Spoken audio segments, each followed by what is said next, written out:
Ya, Mbak Latri mungkin bisa mulai dibuka Ya, diskusinya. Iya, narasumber sudah hadir semua. baik. Baik, terima kasih Mbak Amna. Selamat malam. Assalamualaikum warahmatullahi wabarakatuh. Pro kontra tentang hukuman kebiri bagi pelaku kejahatan seksual pada anak masih terus-menerus berlanjut.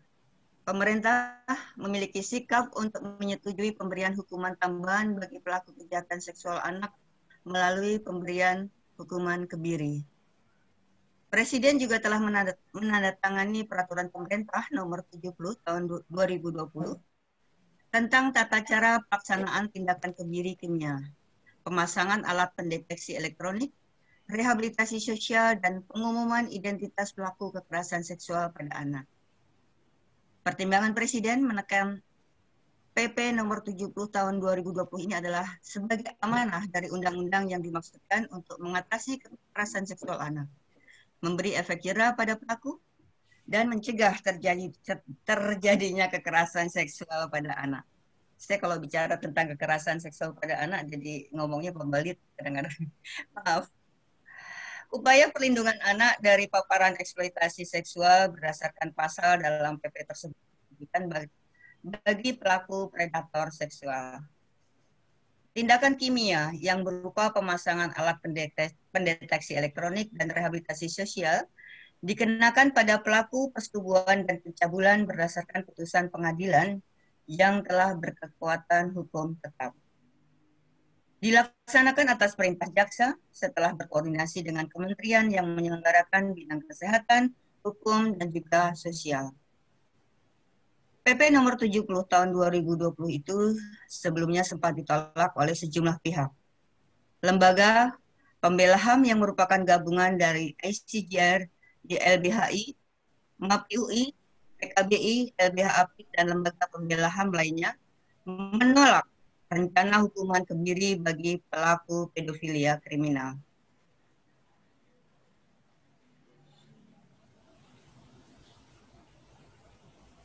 Mengarahnya lebih kepada rehabilitasi sosial.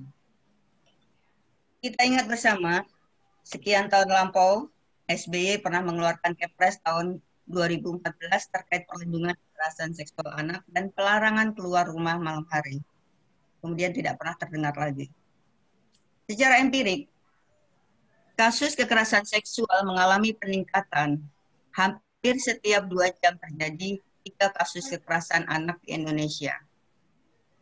Data terlindung LPSK tahun 2017 sampai dengan tahun 2019 untuk kasus kekerasan seksual mengalami kenaikan 300%, di mana 60% korbannya adalah anak, termasuk anak lelaki. PR krusial bagi kita saat ini adalah multi masalah. Berbagai permasalahan menyertai keberadaan PP 70 tahun 2021 ini. Hadir pada malam hari ini para ahli yang semuanya adalah para pejuang-pejuang HAM dan kemanusiaan. Profesor Dr. Musda Mulia, Dr. Ahmad Sofyan, Master of Arts, dan juga Ibu Asfinawati yang akan membahas menghentikan kekerasan seksual terhadap anak dengan tindakan kebiri. Baik, pada malam hari ini telah lengkap hadir Mas Sofyan dan juga Ibu Asfinawati. Saya belum melihat Ibu Musda Mulia, apakah sudah hadir atau belum, karena beliau sedang ada di Desa Parabu, Kabupaten Bima. Tadi sinyalnya hanya segaris tipis, sehingga tadi menitipkan pesan Mas Sofyan dan juga Mbak Aswin yang akan bicara lebih dulu. Gimana nih, Mas Sofyan atau Mbak Aswin?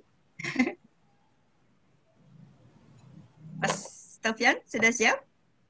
Mbak Halo. Asfi, boleh lebih dahulu? Lebih dulu, iya. Tadi Mbak Aswin menyarankan Mas Sofyan lebih dulu karena Mas Sofyan akan lebih banyak bicara tentang praktik-praktik yang ada di lapangan, kemungkinan besarnya itu. Silakan Mas Sofyan, tapi sebelumnya saya harus membacakan CV beliau lebih dulu.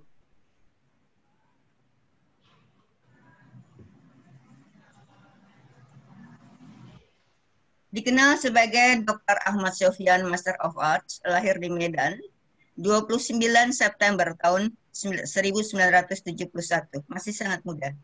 Menyelesaikan S1 Hukum di USU, Master di Kriminologi UI, dan Doktor Ilmu Hukum di Universitas Indonesia. Dan mengakses berbagai pendidikan singkat di berbagai belahan dunia. Ya, saya mengenal beliau sebagai sosok pembelajar sejati. Terus-menerus belajar sampai dengan saat sekarang ini. Konsisten sebagai pejuang perlindungan hak-hak anak. Begitu banyak tulisan terkait soal kebiri pada pelaku tindak pidana, eksploitasi kekerasan seksual pada anak. Yang saya ingat persis, salah satu bukunya adalah Menguji Euforia Kebiri, catatan kritis atas rencana kebijakan kebiri bagi pelaku kejahatan sosial anak di Indonesia.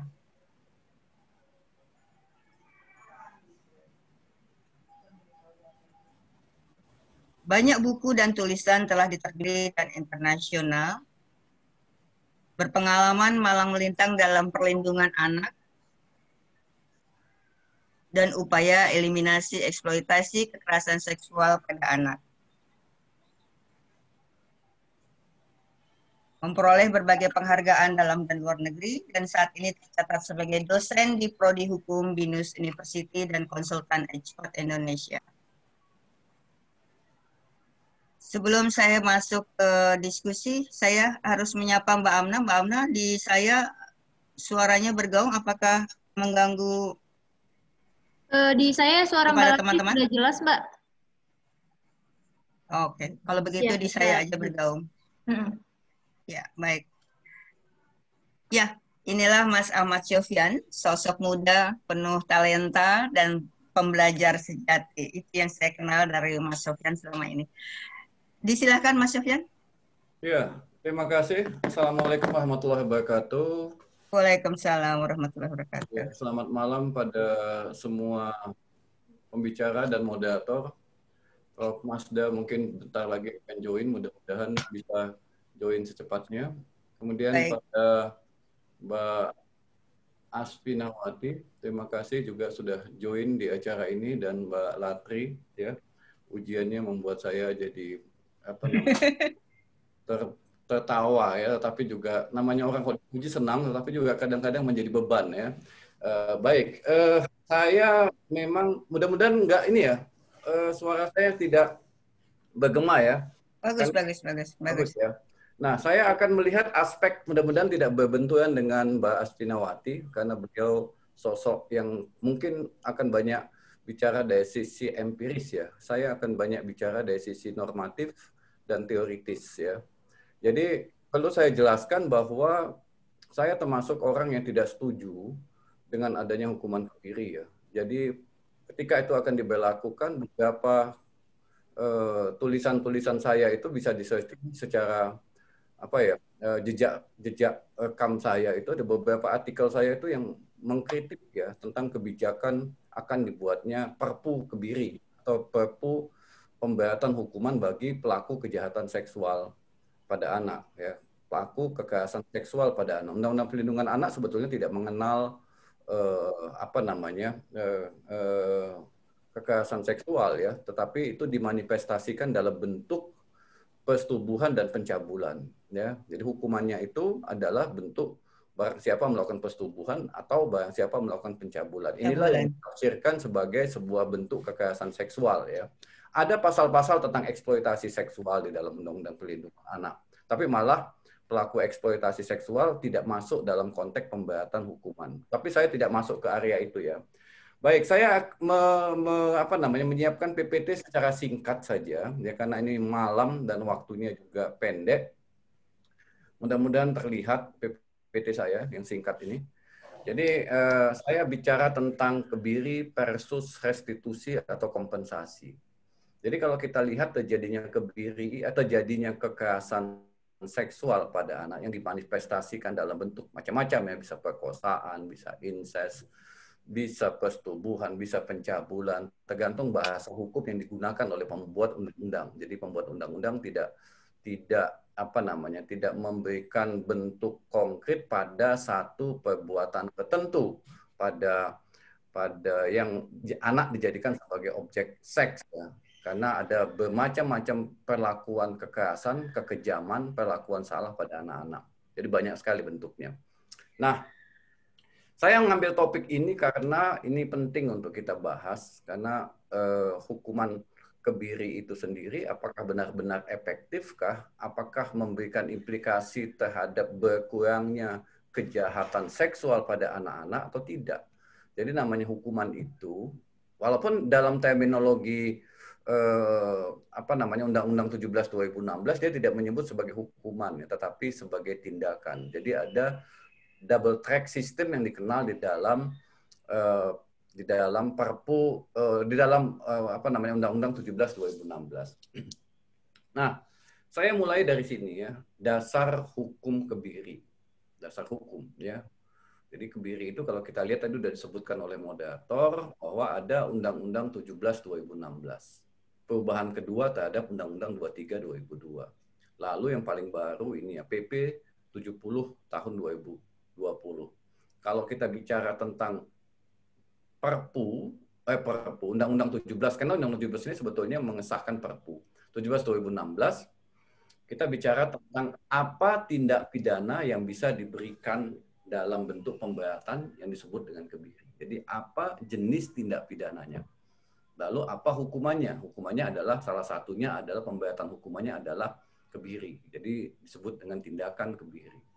Nah, kemudian PP 70 2020 itu bicara tentang tata caranya. Kalau nomor 17 2016 ada aspek material dan formil, PP 70 2020 lebih pada aspek formil, ya.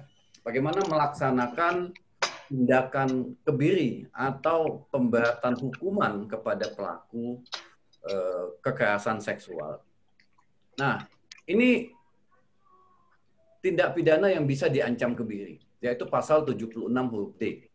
Kalau kita baca pasal 76 huruf D adalah setiap orang dilarang melakukan kekerasan atau ancaman kekerasan memaksa anak melakukan persetubuhan dengannya atau dengan orang lain. Jadi sebetulnya yang dikenakan ancaman hukuman tindakan kebiri itu adalah persetubuhan pada anak, persetubuhan, ya.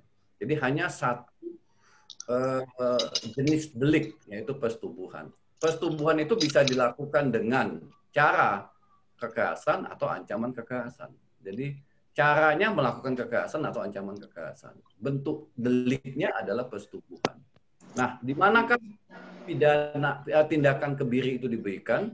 Itu di dalam Undang-Undang 17 tahun 2016. Di situ disebutkan, terhadap pelaku sebagaimana dimaksud ayat 4 dan ayat 5, dapat dikenakan tindakan berupa kebiri kimia dan pemasangan alat pendeteksi elektronik.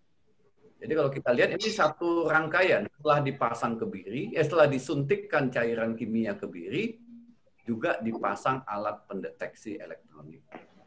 Jadi, kalau kita baca 76, kemudian di dalam Undang-Undang 17 2016, ya, ada pemberatan hukuman bagi pelaku persetubuhan pada anak, ya, yang bagaimana? Nah, ini kalau kita baca lagi pasal yang diatur dalam Undang-Undang 17 2016, ya, dalam hal tindak pidana sebagaimana dimaksud dalam pasal 76D, menimbulkan korban lebih dari satu, mengakibatkan luka berat, gangguan jiwa, penyakit menular, terganggu hilang atau fungsi reproduksi, dan atau korban meninggal dunia, pelaku dipidana mati seumur hidup atau pidana penjara paling singkat 10 tahun dan paling lama 20 tahun. Kemudian ada pemberatan di dalam ayat 7-nya, yaitu diri dan pemasangan alat pendeteksi. Jadi yang di dalam ayat 7 ini adalah tindakan, ya. Di dalam ayat 5-nya ini adalah bentuk pidananya. Jadi setelah dia dapat pidana, dia dapat tindakan lagi. Jadi double track system. Jadi ada pidana, ada tindakan. Jadi sebetulnya orang ini, ya, dalam konteks teori hukum pidana nggak lazim, ya, dapat pidana dan dapat tindakan. Tindakan itu berupa perawatan, ya, untuk memulihkan, bukan untuk menyakiti, ya memulihkan. Jadi kebiri itu apakah itu memulihkan atau tidak ya. Jadi sifatnya itu tindakan itu harusnya adalah alternatif, bukan double dikenakan kepada seseorang yang telah melakukan tindak pidana. Jadi tidak lazim ya setelah orang dihukum lalu dapat lagi tindakan, tidak lazim. Nah, kedua ya di dalam norma itu juga ada masalah. Masalahnya adalah ini kalau dalam hukum disebut dengan delik material. Apa itu delik material? Delik yang lebih memfokuskan kepada akibat. Ya. Tidak melihat pada sebab. Nah, itu kelemahan daripada norma itu. Jadi akibatnya apa? Korban lebih dari satu, luka berat, gangguan jiwa, terganggu atau hilangnya fungsi reproduksi, korban meninggal dunia. Hakim tidak akan mendalami sebab dia melakukan persetubuhan. Tidak akan mendalami itu. Ketika akibatnya ada, maka akan ada pemberatan hukuman. Dan dia tidak mendalami sebab. Padahal ketika orang melakukan tindak pidana, ada sebab-sebab tertentu. Dan kalau kita lihat akibat ya, yang dialamin oleh korban, belum tentu akibat itu 100% disebabkan oleh perbuatan pelaku. Belum tentu. Dan biasanya pengadilan juga gagal dalam menemukan ya bahwa akibat itu 100% dari perbuatan pelaku. Misalnya ya gangguan jiwa. Belum tentu karena perbuatan pelaku korban mengalami gangguan jiwa. Mungkin ada faktor-faktor lain yang menyebabkan korban mengalami gangguan jiwa. Demikian juga dengan luka berat. Belum tentu karena perbuatan pelaku. Ya, tapi ada kontribusi dari perbuatan-perbuatan lain. Ya. Dan itulah kelemahan jika sebuah norma dirumuskan didasarkan pada akibat. Karena hakim akan melihat akibat, tetapi dia tidak pernah mendalami sebab. Jadi begitu korban mengalami luka berat, dia langsung menjustifikasi luka berat tersebut disebabkan karena perbuatan pelaku. Padahal dalam realitas secara empiris, bahwa akibat itu tidak selamanya tunggal. Sebab itu tidak selamanya tunggal. Ada banyak varian-varian dan itu biasanya pengadilan gagal dalam menemukan varian-varian sebab-sebab itu. Dan pengadilan juga tidak akan mendalami sebab. Ya. Yang dia lihat adalah akibat. Nah, itulah kelemahan sistem peradilan pidana kita. Karena yang dilihat adalah akibat. Kalau akibatnya terjadi, langsung dalam pikirannya penyebabnya adalah perbuatan pelaku. Tanpa mau melihat aspek-aspek yang lebih dalam terhadap diri pelaku. Nah, itu sistem peradilan pidana kita. Jadi tidak melihat aspek-aspek yang lebih dalam, lebih mendalam, lebih mengeksplor kenapa dia melakukan perbuatan persetubuhan pada anak. Yang dilihat adalah akibatnya ini. Yang dilihat. Pengadilan yang melihat sesuatu yang konkret, tapi tidak mendalami ke belakang kenapa dia melakukan perbuatan itu. Sehingga begitu dinyatakan bahwa ini dihukum 20 tahun, diberikan tindakan kebiri, maka dan jika itu putusan itu berkekuatan tetap sampai Mahkamah Agung, maka akan ada proses kebiri kepada orang tersebut meskipun PP menyatakan, PP 70 2020 menyatakan akan ada proses asesmen, ya, pemeriksaan medis dan psikiater. Tapi pemeriksaan medis dan psikiater itu hanya melihat aspek kesehatannya dan baik kesehatan mental maupun kesehatan fisiknya, tapi tidak melihat akar kenapa dia melakukan perbuatan persetubuhan pada anak tersebut. Itu kelemahan yang pertama. Yang kedua, ya, saya ingin mengutip beberapa pendapat ahli. Ya, saya mengutip pendapat Jacqueline Graham dari Yale University. Dia banyak melakukan riset tentang negara-negara yang menerapkan kebiri. Jadi mudah-mudahan panitia bisa mendistribusikan artikel saya. Di situ saya sudah menyebutkan beberapa negara yang menerapkan kebiri, dan tapi ya hanya ada satu negara yang pernah mempraktekkannya. Habis itu negara tersebut sadar dan bertobat, ya, tidak lagi menerapkan pidana kebiri itu. Tobat ya. Kenapa? Karena menimbulkan efek kepada si pelaku dan pelaku menggugat negara itu. Karena menimbulkan efek apa? Diabetes, kemudian ada penyakit yang timbul pada dirinya, dan itu dia yakin berdasarkan asesmen medis, penyebabnya suntikan kebiri itu. Nah, karena itu dia digugat, ya, negara digugat oleh si pelaku yang kena kebiri itu. Karena ternyata dampaknya pada orang yang dikebiri itu berbeda-beda antara si A, si B, si C. Ini orang medis yang bisa. Jadi, Jacqueline menyatakan hukuman itu tidak memberikan efek jera. Memang benar. Hukuman tidak ada teori yang menyatakan makin berat hukuman, ya, makin berat hukuman, maka makin berkurang tindak pidana. Tidak ada teori itu. Teori itu teori usang. Sudah tidak dipakai lagi. Contoh, hukuman mati diberikan kepada pelaku narkoba di Indonesia. Sudah beberapa orang ditembak. Adakah bukti empiris yang menyatakan bahwa berkurang tindak pidana narkoba? Tidak, malah makin naik. Dibentuklah BNN. BNN, apa kata BNN? Kok makin naik ya tindak pidana ini? Hukumannya diperberat. Apalagi hukumannya mau diperberat? Hukuman mati kan hukuman yang paling berat. Mau hukuman dimakan ikan hiu? Kan nggak mungkin. Apakah membuat orang takut? Hukuman makin berat, apa konsekuensinya? Pelaku akan makin smart melakukan cara-cara tindak pidana tersebut. Itu teori yang terbaru. Jadi makin berat hukuman, maka dia akan menemukan bagaimana cara melakukan tindak pidana yang lebih rapi, terorganisir, dan tidak ketahuan. Nah itu. Jadi itu konsekuensi jika hukuman diperberat. Ya. Jadi dia akan menemukan cara-cara untuk melakukan tindak pidana agar tidak ketahuan, tidak ada alat bukti, tidak bisa diendus oleh penyidik, dan tidak bisa dituntut oleh pengadilan. Itu risiko jika hukuman makin berat. Bukan makin berkurang tindak pidana. Bukan makin membuat takut orang melakukan tindak pidana. Jadi ini sudah cukup lama. Teori itu ya sudah begitu dipraktekkan. Jadi efek jera yang dikatakan efek jera itu tidak ada sebetulnya. Tidak memiliki korelasi. Penuntutan menurut beliau dan penghukuman yang dapat diberikan nasihat terlindungi, nasihat pemulihan, harusnya penuntutan atau penghukuman itu diberikan untuk memuliakan korban, katanya. Untuk memberikan perlindungan pada korban. Jadi bukan menghadiahkan hukuman yang lebih berat pada pelaku, tapi bagaimana memuliakan korban. Jadi offender oriented itu sudah banyak ditinggalkan, tetapi yang lebih banyak dipakai adalah victim oriented.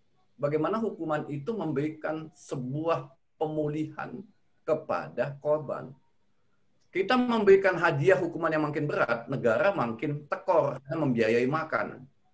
Kebiri itu ternyata ada proses sebelum dikebiri, diperiksa kesehatannya oleh tenaga ahli yang berkompeten dan itu biayanya sangat mahal. Lalu disuntik. Disuntik punya implikasi kalau dia ternyata memiliki dampak, dia bisa gugat pada negara dan negara wajib bayar ganti rugi. Risikonya makin besar. Jadi ternyata hukuman kebiri itu membuat kita, uang pajak kita itu dipakai untuk mereka, bukan untuk korban. Ya, harusnya pajak kita itu untuk memuliakan korban, kata Jacqueline. Bukan untuk pada penghukuman yang seberat-beratnya pada pelaku.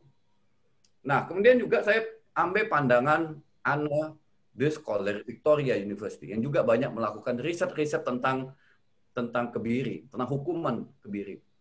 Nah, untuk korban kejahatan, terutama kejahatan seksual pada prinsipnya tidak selamanya menyetujui pidana yang seberat-beratnya pada pelaku. Jadi hasil riset dia menginterview sebanyak mungkin korban, ternyata tidak selamanya, tidak hampir jumlahnya lebih banyak korban yang tidak menyetujui hukuman yang seberat-beratnya pada pelaku.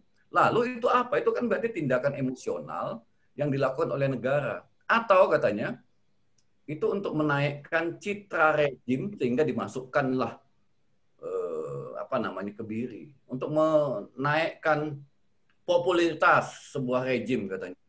Padahal kita kan untuk memberikan hukuman itu ya tanya dulu dong pada korban. Dia maunya seperti apa. Ternyata sebagian besar korban tidak menyetujui hukuman yang seberat-beratnya pada pelaku. Lalu untuk kepentingan siapa? Lalu bagaimana agar mereka memperhatikan luka fisik, luka mental? Jadi hukuman itu harus memperhatikan ini sebetulnya. Dampak yang dialami oleh korban. Jadi hal ini katanya lebih penting daripada mengirimkan pelaku bertahun-tahun di penjara atau hukuman fisik lainnya. Karena tidak ada korelasinya dengan berkurangnya angka kejahatan. Ya pelaku dihukum, iya. Pelaku dihukum, iya. Tetapi pelaku dihukum itu harus proporsional dengan perlindungan pada korbannya. Karena itu menurut beliau lebih baik ya mereka disuruh bekerja aja, uangnya diambil untuk biaya korban. Nah, itu. Jadi dia bilang lebih bagus mereka suruh bekerja, biayanya untuk pemulihan korban atau hak-hak korban yang hilang dari kelakuan daripada pelaku, daripada mengirim mereka, membuang mereka dan negara menjadi rugi karena membiayai mereka hidup bertahun-tahun di dalam penjara. Karena itu bagian terakhir dari PPT saya ini adalah, ini diskusi kita nanti, mengkebiri pelaku bukan jalan keluar yang adil bagi korban. Ya, itu adalah respon emosional pada pelaku. Ya, itu respon emosional pada pelaku.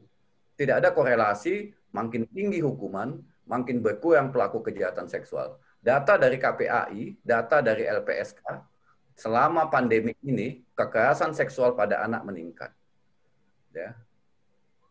Undang-undang pemberatan hukuman sudah berlaku tahun 2016. Itu menunjukkan bukti bahwa kekerasan seksual pada anak tidak ada berkurang walaupun ada ancaman diri bagi pelaku. Yang kedua, yang kedua itu ya. Kemudian yang ketiga, biaya yang dikeluarkan untuk tindakan kebiri ini tidak sebanding dengan beban mental, kesehatan, dan masa depan korban. Tidak sesuai dengan itu. Karena itu sebaiknya uang yang dipakai untuk menghadiahkan kebiri pada pelaku sebaiknya digunakan untuk kepentingan korban. Terjadinya kekerasan seksual pada anak juga ada kontribusi negara. Ya. Jadi kalau misalnya pelaku tidak bisa memberikan restitusi pada korban, maka negara yang harus memberikan kompensasi karena ruang perlindungan pada anak itu tidak diberikan yang cukup maksimal terhadap anak-anak yang ada di negeri ini. Saya pikir ini, terima kasih, saya kembalikan kepada moderator. Assalamualaikum warahmatullahi wabarakatuh. Selamat malam. Waalaikumsalam warahmatullahi wabarakatuh. Sangat tegas dan lugas Mas Sofyan menyampaikan terkait pandangan beliau dan juga beberapa regulasi dan juga reason terkait dengan kebiri. Terima kasih Mas Sofyan.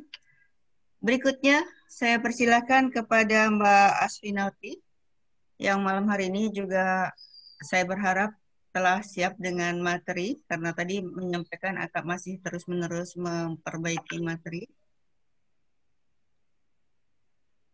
Saya akan izin menyampaikan CV dari Mbak Asvinawati. Saya memanggilnya sebagai Mbak Asvin.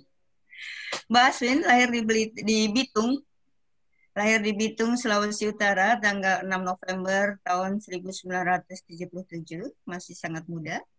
Seorang pejuang dan advokat asasi manusia, Direktur dari Yayasan Lembaga Bantuan Hukum Indonesia periode tahun 2017 sampai dengan 2021, dan pernah menjabat sebagai Direktur Lembaga Bantuan Hukum Jakarta periode 2006 sampai dengan 2009.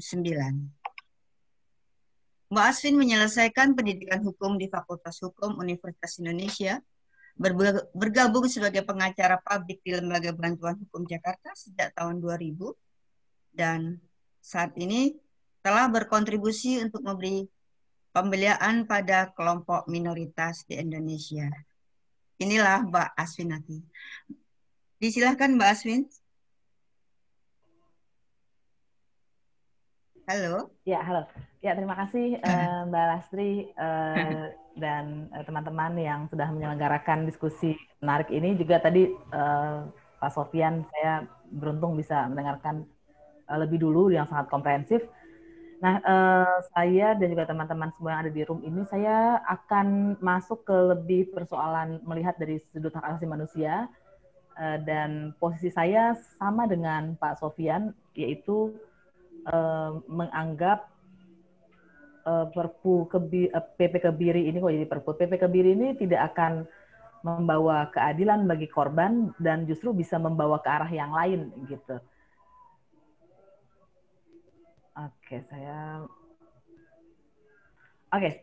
Saya mau memulai dari soal politik hukum. Jadi kalau kita melihat hukum, sebetulnya di balik itu ada yang lain, yaitu politik hukumnya, yaitu apa sih yang mau dituju dengan hukum ini. Jadi hukum ini arahnya kemana? Tadi Pak Sofyan sudah menunjukkan bahwa ini sebetulnya semacam populisme juga di bidang hukum gitu ya, untuk mendapatkan popularitas. Dan juga misalnya apa ideologi atau teori atau konsep yang dianut hukum tersebut. Kalau kita baca di berita kan deterrent effect gitu ya, efek yang jera. itu sebetulnya kalau pakai teori kriminologi kan sudah betul sekali dari kata Pak Sofyan kan sudah lampau sekali gitu. Orang sudah membicarakan yang lebih maju soal restoratif justice dan lain-lain. Ini masih selalu efek yang jera. Padahal tidak ada bukti memang efek jera itu. Misalnya koruptor yang dihukum mati di Republik Rakyat Cina, ya korupsi tetap ada gitu. Atau yang lain-lain, pembunuhan misalnya ya, lebih ekstrim lagi. Pembunuhan, pencurian itu selalu ada hukumannya dari zaman dahulu, tapi tindak pidana itu selalu ada. Bukan berarti kemudian kita tidak perlu menghukum, tapi karena itulah kriminologi dan hukum pidana memikirkan dengan lebih jauh sebetulnya apa sih yang bisa kita lakukan selain hanya menghukum pelaku yang sudah terbukti tidak menghasilkan apapun untuk menghilangkan tindak pidana itu. Nah, kalau kita kaitkan lagi dengan persoalan kebiri ini, pertanyaan lebih khususnya lagi sebetulnya apa sih yang perlu menjadi perhatian dalam kasus kekerasan seksual? Apakah menghukum pelaku berarti selesainya persoalan? Gitu. Nah, untuk menjawab itu saya mau mulai pelan-pelan dari prinsip hak asasi manusia. Indonesia sebetulnya sudah memilih jalur hak asasi manusia sejak 1998, hampir seluruh kovenan konvensi hak asasi manusia itu sudah diratifikasi, sudah menjadi hukum nasional. Undang-undang dasar kita juga amandemennya memuat banyak sekali hak asasi manusia. Nah, meskipun ternyata setelah 22 tahun reformasi, hak asasi manusia itu ternyata tidak terlalu populer gitu ya untuk dijadikan acuan membuat kebijakan atau juga membuat hukum. Nah, yang mau saya ungkapkan dari prinsip HAM yang mau saya highlight adalah bahwa hak itu harus diberlakukan seluruhnya, tidak bisa dipilih hanya mau menjalankan hak tertentu dan tidak hak yang lain. Jadi negara tidak bisa bilang begini, saya pokoknya mau memenuhi hak sipil dan politik, tapi saya tidak mau menjalankan hak ekonomi sosial budaya atau sebaliknya. Mengapa begitu? Karena suatu hak akan tergantung pemenuhannya dari hak yang lain. Atau dengan kata lain, pelanggaran terhadap suatu hak akan menimbulkan pelanggaran terhadap hak lainnya. Jadi, kalau negara gagal melakukan perlindungan terhadap keselamatan keselamatan anak, maka akan sangat besar kemungkinannya anak tersebut akan terlanggar juga hak atas pendidikannya. Misalnya kita banyak melihat kasus-kasus kekerasan seksual di mana anak kemudian tidak bisa bersekolah. Saya minta maaf sebentar, hampir mati nih. Ya, jadi atau misalnya dalam kasus-kasus kekerasan seksual hingga menyebabkan meninggal gitu ya. Jadi dan banyak kasusnya di Indonesia yang menyangkut anak. Jadi ternyata kegagalan melindungi anak dari tindak pidana kekerasan seksual menyebabkan hilangnya nyawa gitu dan seterusnya dan seterusnya. Nah, kita juga perlu melihat sebetulnya dengan CEDAW atau Konvensi Penghapusan Segala Bentuk Diskriminasi Terhadap Perempuan, karena dalam kasus anak ada anak perempuan gitu ya. Nah, yang penting di sini adalah perlindungan kaum perempuan yang efektif terhadap segala tindakan diskriminasi. Jadi bukan hanya sekedar memiliki aturan peraturan perundang-undangan, tetapi juga perlindungan itu harus efektif dan kekerasan adalah bagian dari diskriminasi. Dan juga di Indonesia punya kewajiban sebagai negara pihak CEDAW untuk membuat peraturan-peraturan yang tepat. Dan peraturan-peraturan yang tepat itu bukan hanya terkait hal-hal yang formal, tapi juga kebiasaan-kebiasaan dan praktek-praktek yang diskriminatif terhadap perempuan. Ini seperti kita ketahui bersama, kekerasan seksual itu salah satu akarnya adalah cara pandang terhadap perempuan, termasuk terhadap anak perempuan gitu, dan tidak cukup karena itu hanya mengubah undang-undang, tapi undang-undang itu harus mampu mengubah budaya, tradisi, praktik yang hidup, yang diyakini, yang dipertahankan oleh komunitas-komunitas di Indonesia yang sebetulnya berujung pada sangat besar berpotensi berujung pada kekerasan seksual. Nah, karena itu kita kemudian menjadi lebih jelas sebetulnya bahwa sangat tidak cukup sebuah aturan pidana yang hanya menghukum korban. Nah, di dalam Konvensi Hak Anak juga dijelaskan bahwa semua tindakan yang menyangkut anak itu termasuk oleh lembaga peradilan, lembaga pemerintah atau badan legislatif harus menjadikan kepentingan terbaik anak sebagai pertimbangan utama. Begitu. Dan lagi-lagi pertanyaannya, apakah dengan adanya peraturan kebiri ini, maka kondisi anak otomatis akan lebih baik menyangkut kekerasan seksual. Dia akan terhindar dari kekerasan seksual. Dia akan mendapatkan pemulihan kalau menjadi korban kekerasan seksual gara-gara PP ini. Kan tentu saja tidak, karena tidak ada di dalam PP-nya. Kemudian di pasal 3 ayat 3-nya, saya salah nih ayat 3, jadi negara-negara peserta, yaitu seperti Indonesia, negara-negara pihak harus menjamin bahwa lembaga, instansi, dan fasilitas-fasilitas yang bertanggung jawab atas pemeliharaan dan perlindungan anak akan menyesuaikan diri dengan norma-norma yang ditetapkan oleh pejabat yang berwenang, terutama dalam bidang keselamatan, kesehatan. Jadi kesehatan dan keselamatan itu adalah hal yang kunci di dalam perlindungan anak tentunya. Dan lagi-lagi pertanyaannya, apakah dengan menghukum pelaku, kesehatan dan keselamatan anak akan lebih baik? Itu pertanyaan yang menurut saya sangat serius, karena penghukuman itu betul-betul memang hanya fokus pada pelaku, dan dia hanya satu dimensi dari banyak dimensi. Nah, dimensi apa itu? Ini saya ambilkan dari RUU penghapusan kekerasan seksual, karena menurut saya, meskipun dia belum menjadi undang-undang, ini adalah dokumen yang sudah solid di tengah kelompok masyarakat sipil, untuk soal penghapusan kekerasan seksual, bahwa kalau kita mau mencoba melakukan penghapusan kekerasan seksual, setidak-tidaknya 6 hal ini harus ada. Apa itu? 1, pencegahan, 2, penanganan, 3, perlindungan, 4, pemulihan korban, 5, penindakan pelaku, dan 6, pengawasan. Jadi penindakan pelaku itu hanya 1/6 dari unsur-unsur yang diperlukan untuk menghapus kekerasan seksual itu. Dan kita tahu pasti karena ini adalah sebuah upaya, ketika ada 6 unsur ini belum tentu juga penghapusan bisa selesai, apalagi kalau cuma 1/6-nya begitu. Nah, kalau kita lihat, saya mau memberikan satu contoh saja, yaitu penanganan, untuk memberikan gambaran bahwa dimensi 6 hal ini itu sebetulnya masing-masing dimensinya itu punya banyak sekali unsur. Penanganan misalnya, penanganan itu bukan hanya penegakan hukum, tapi juga layanan pengaduan, layanan kesehatan, rehabilitasi sosial, penegakan hukum, bantuan hukum, pemulangan, dan reintegrasi sosial.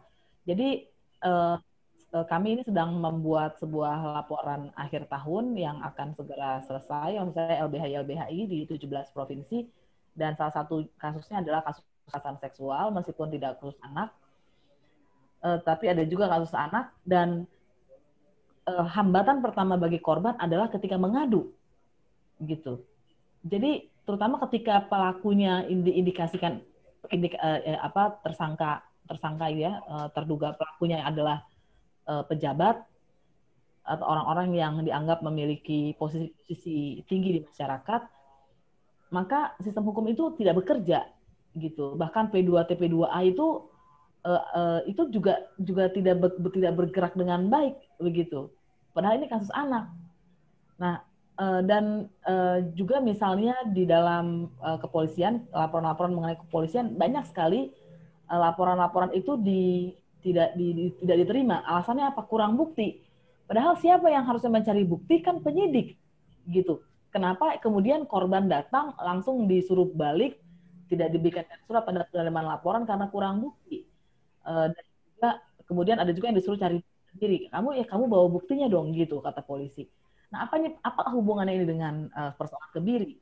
Kebiri itu kan di ujung ya, penghukuman. Kalau dia tidak bisa melalui pintu awalnya, dia tidak bisa masuk, dia tidak bisa mengadu karena pengaduannya tidak diterima, laporan tidak diterima, bagaimana bisa ada penghukuman bagi pelaku? Itu sangat tidak masuk akal, gitu ya. Dan kemudian dalam banyak persoalan, korban bersaksi itu sangat berat karena tidak mendapatkan rehabilitasi tidak mendapatkan bantuan psikososial dan lain-lain.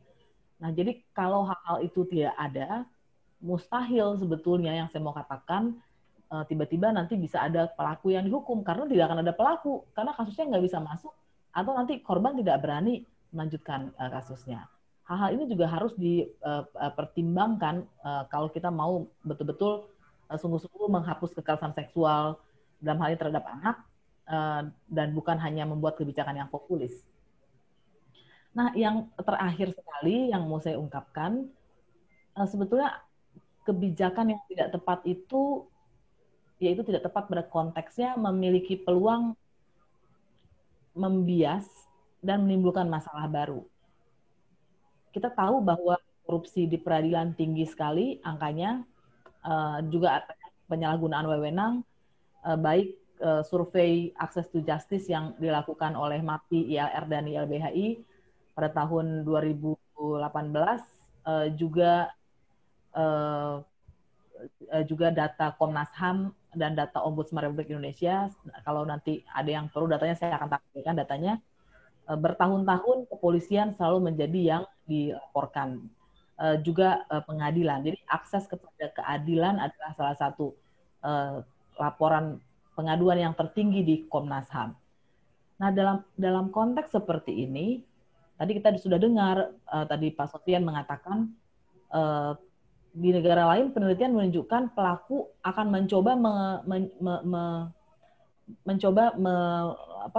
melepaskan diri dari hukuman yang keras, gitu ya.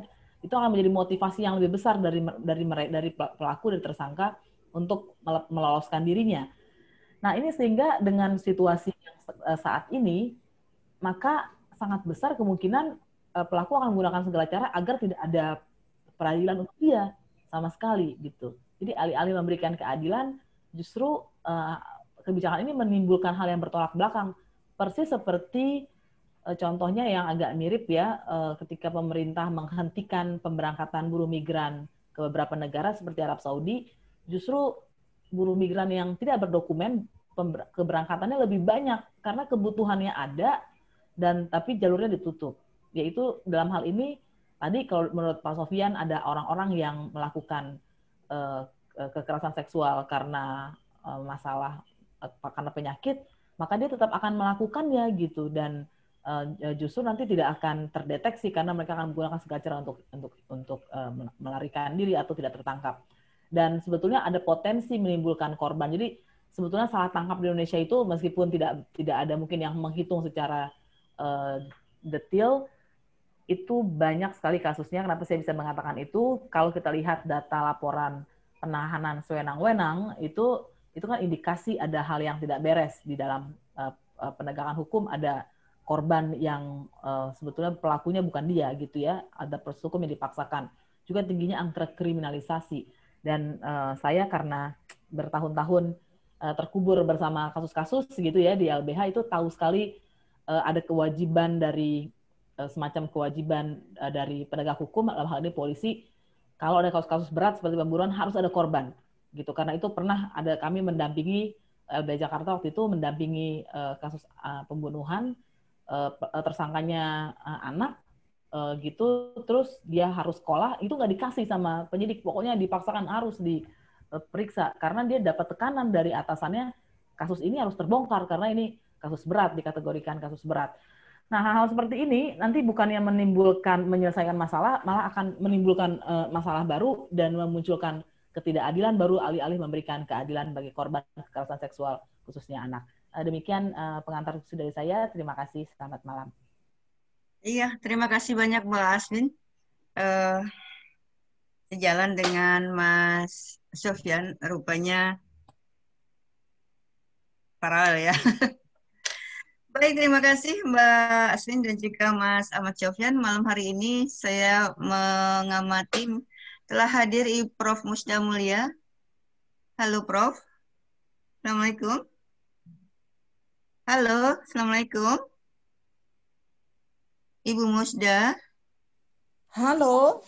Alhamdulillah. Ya Ibu. Halo Ibu, saya perkenalkan diri Ibu lebih dulu atau Ibu mau langsung masuk? karena sinyal sangat terbatas. Halo Ibu. Ibu. Halo Ibu, Assalamualaikum. Oh, rupanya ini sinyalnya ini sedang lincah di sana sehingga agak sulit ini masuk. Halo, Ya Bu. udah. Iya Bu, baik. Saya harus memperkenalkan Ibu lebih dulu atau langsung? Nggak usah, nggak Nggak usah. usah, baik. Ya, Silakan Prof. Musda Mulia. ya. Bismillahirrahmanirrahim. Assalamualaikum warahmatullahi wabarakatuh. Waalaikumsalam warahmatullahi Ya, wabarakatuh. saya pertama-tama ingin menyampaikan selamat tahun baru untuk kita semuanya. Mudah-mudahan ya tahun baru ini tidak terlalu kelam ya, meskipun sudah diawali dengan sebuah bom ya.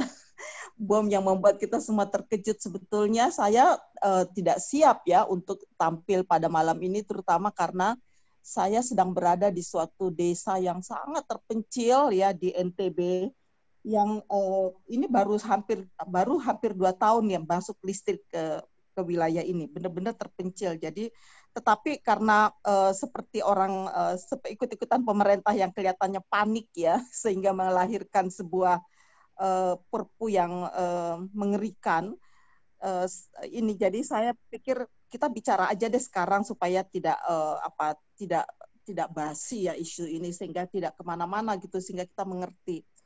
Jadi pertama-tama saya ingin mengapresiasi dulu nih para penggagas kegiatan ini kepada teman-teman di Mulia Raya Foundation, yang juga Muslimah Reformis Foundation sebetulnya juga ya, satu foundation itu, dan yang bekerja sama dengan Klub Kajian Salam. Ini teman-teman yang menggagas ini ada Mbak Latri sendiri selaku moderator pada malam hari ini, ada Mbak Rubaida ya yang dari Klub Kajian Salam ICRP, ada Mbak Amna dari Muslimah Reformis Foundation. Saya pikir mungkin malam ini tidak selesai pembahasan kita, tetapi kita akan buat berseri ya untuk membicarakannya secara lebih komprehensif nanti. Mungkin juga kita akan menghadirkan dari pemerintah langsung sebetulnya apa sih yang melatar belakangi munculnya peraturan yang aneh seperti ini menurut saya ya, karena itu penting bagi kita semua mendengarkan alasan argumentasi pemerintah melahirkan perpu ini. Meskipun dari lubuk hati yang dalam saya juga mengapresiasi pemerintah. Kenapa? Karena berarti dengan adanya perpu ini saya berpikiran positif nih ya, bahwa pemerintah ini memiliki perhatian yang sangat serius ya terhadap upaya perlindungan anak ya. Dibacanya seperti itu. Mudah-mudahan nih benar nih, bukan semata ini sebagai tadi seperti apa yang disampaikan oleh Bang Sofyan, ini sekedar untuk untuk apa sih istilahnya tadi itu, untuk politik gitu ya, untuk semata-mata untuk itu.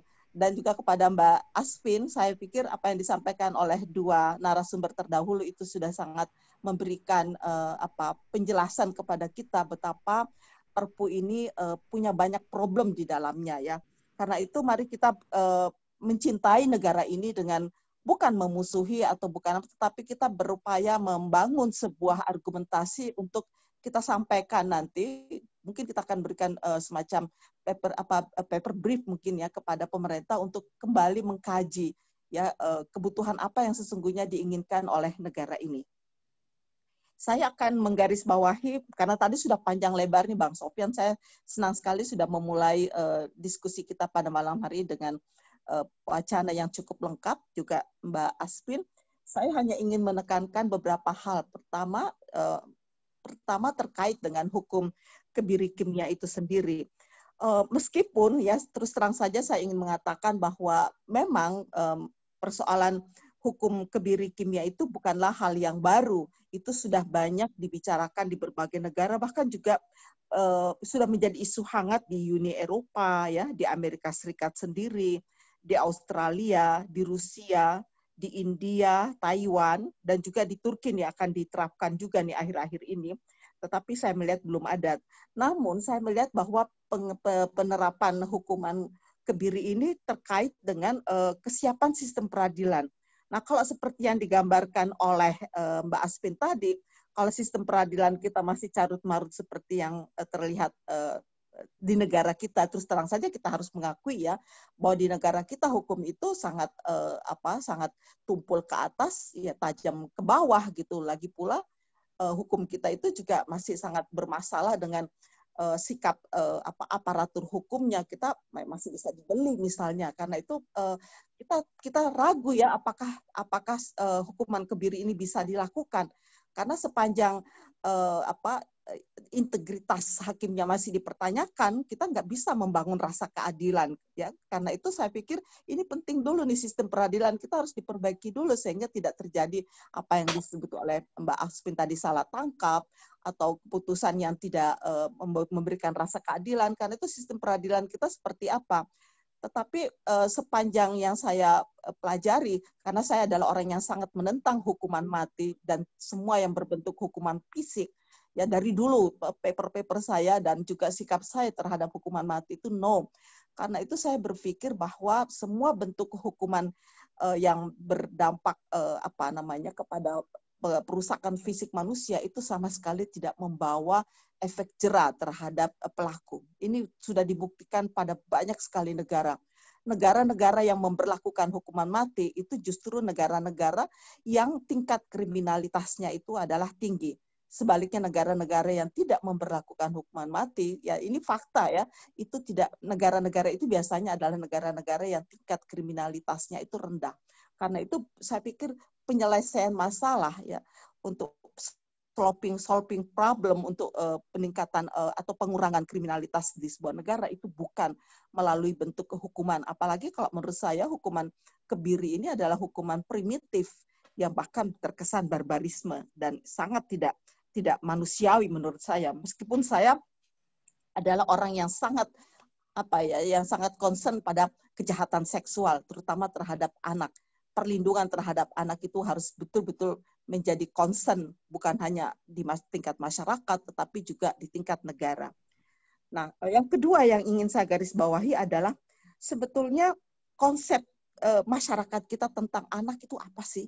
Ya, karena setahu saya setelah kita meratifikasi konvensi perlindungan anak ya tentang hak-hak anak ya, konvensi hak anak tahun 1984 ya kalau saya nggak salah, itu sampai sekarang kita masih belum melakukan upaya-upaya semacam katakanlah kalau kita meratifikasi sebuah konvensi internasional, maka tugas negara adalah melakukan upaya penyelarasan dengan undang-undang nasional kita. Nah, upaya-upaya untuk membangun konsep yang benar tentang anak ini belum dilakukan. Karena saya lihat dalam budaya kita, terutama juga di dalam interpretasi ajaran agama kita, kita selalu memandang anak itu sebagai sebagai objek. Ya, that is the problem. Jadi karena kita tidak memandang anak itu sebagai sesuatu yang sesuatu yang subjek, bahwa di dalam di dalam konvensi hak anak itu kan sangat ditekankan bahwa perlakukanlah yang terbaik untuk kepentingan anak. Jadi jangan melakukan hal-hal untuk kepentingan orang tua atau untuk kepentingan masyarakat, apalagi untuk kepentingan negara, no. Tetapi lakukanlah sesuatu sebetulnya semata-mata untuk kepentingan terbaik untuk anak. Nah, yang ini nih yang belum banyak dilakukan upaya-upaya sosialisasi tentang hak-hak anak dan juga upaya-upaya bagaimana mengedukasi masyarakat agar supaya sikapnya terhadap anak itu tidak keliru, karena memandang anak itu sebagai investasi masa depan. Anak itu dipandang semacam Jadi menurut saya sikap terhadap anak itu apa sih sebetulnya? Kalau saya membaca ajaran agama, terutama dalam Islam, anak itu adalah amanah yang dititipkan Tuhan, yang dititipkan oleh Allah Subhanahu wa Ta'ala kepada para orang tua. Nah, pertanyaannya, kalian para orang tua siap nggak sih punya anak? Nah, ini kan pertanyaan. Jadi sebelum punya anak, kalian harus berpikir dulu matang-matang. Karena jangan menyalahkan Tuhan kalau kalian hamil, kan? Karena kadang-kadang saya berpikir, loh, kok semuanya kok serba Tuhan gitu. Jadi orang tua nih, calon orang tua ini harus siap dulu untuk punya anak. Karena begitu Anda punya anak, Anda harus bertanggung jawab. Ya, sebelum kita minta pertanggung jawab kepada negara dan pemerintah, orang tua dulu nih. Anda akan punya anak nih. Apa yang Anda akan persiapkan untuk melindungi anak itu dari berbagai gangguan? Apakah itu gangguan yang sifatnya gangguan seksual, gangguan psikologis, atau gangguan fisik? Karena kalau kita bicara tentang kejahatan seksual terhadap anak itu kan nanti ada luka psikologis, ada luka seksual, ada luka fisik. Nah, bagaimana nih menangani masalah-masalah seperti ini? Nah, kadang-kadang orang tua itu nggak siap gitu untuk bagaimana memberikan perlindungan atau memperlakukan hal yang seperti tadi dikatakan di dalam konvensi hak anak, bahwa lakukanlah hal-hal yang terbaik dan hal yang sesuai kepentingan terbaik untuk anak ya. Jadi bukan sesuai yang terbaik bagi orang tua. Ini loh penting sekali saya pikir konsep tentang anak ini. Nah, ini penting menurut saya bagaimana caranya adalah melalui edukasi. Nah, edukasi mulai dari tingkat paling rendah, di tingkat PAUD misalnya, sampai pada tingkat perguruan tinggi.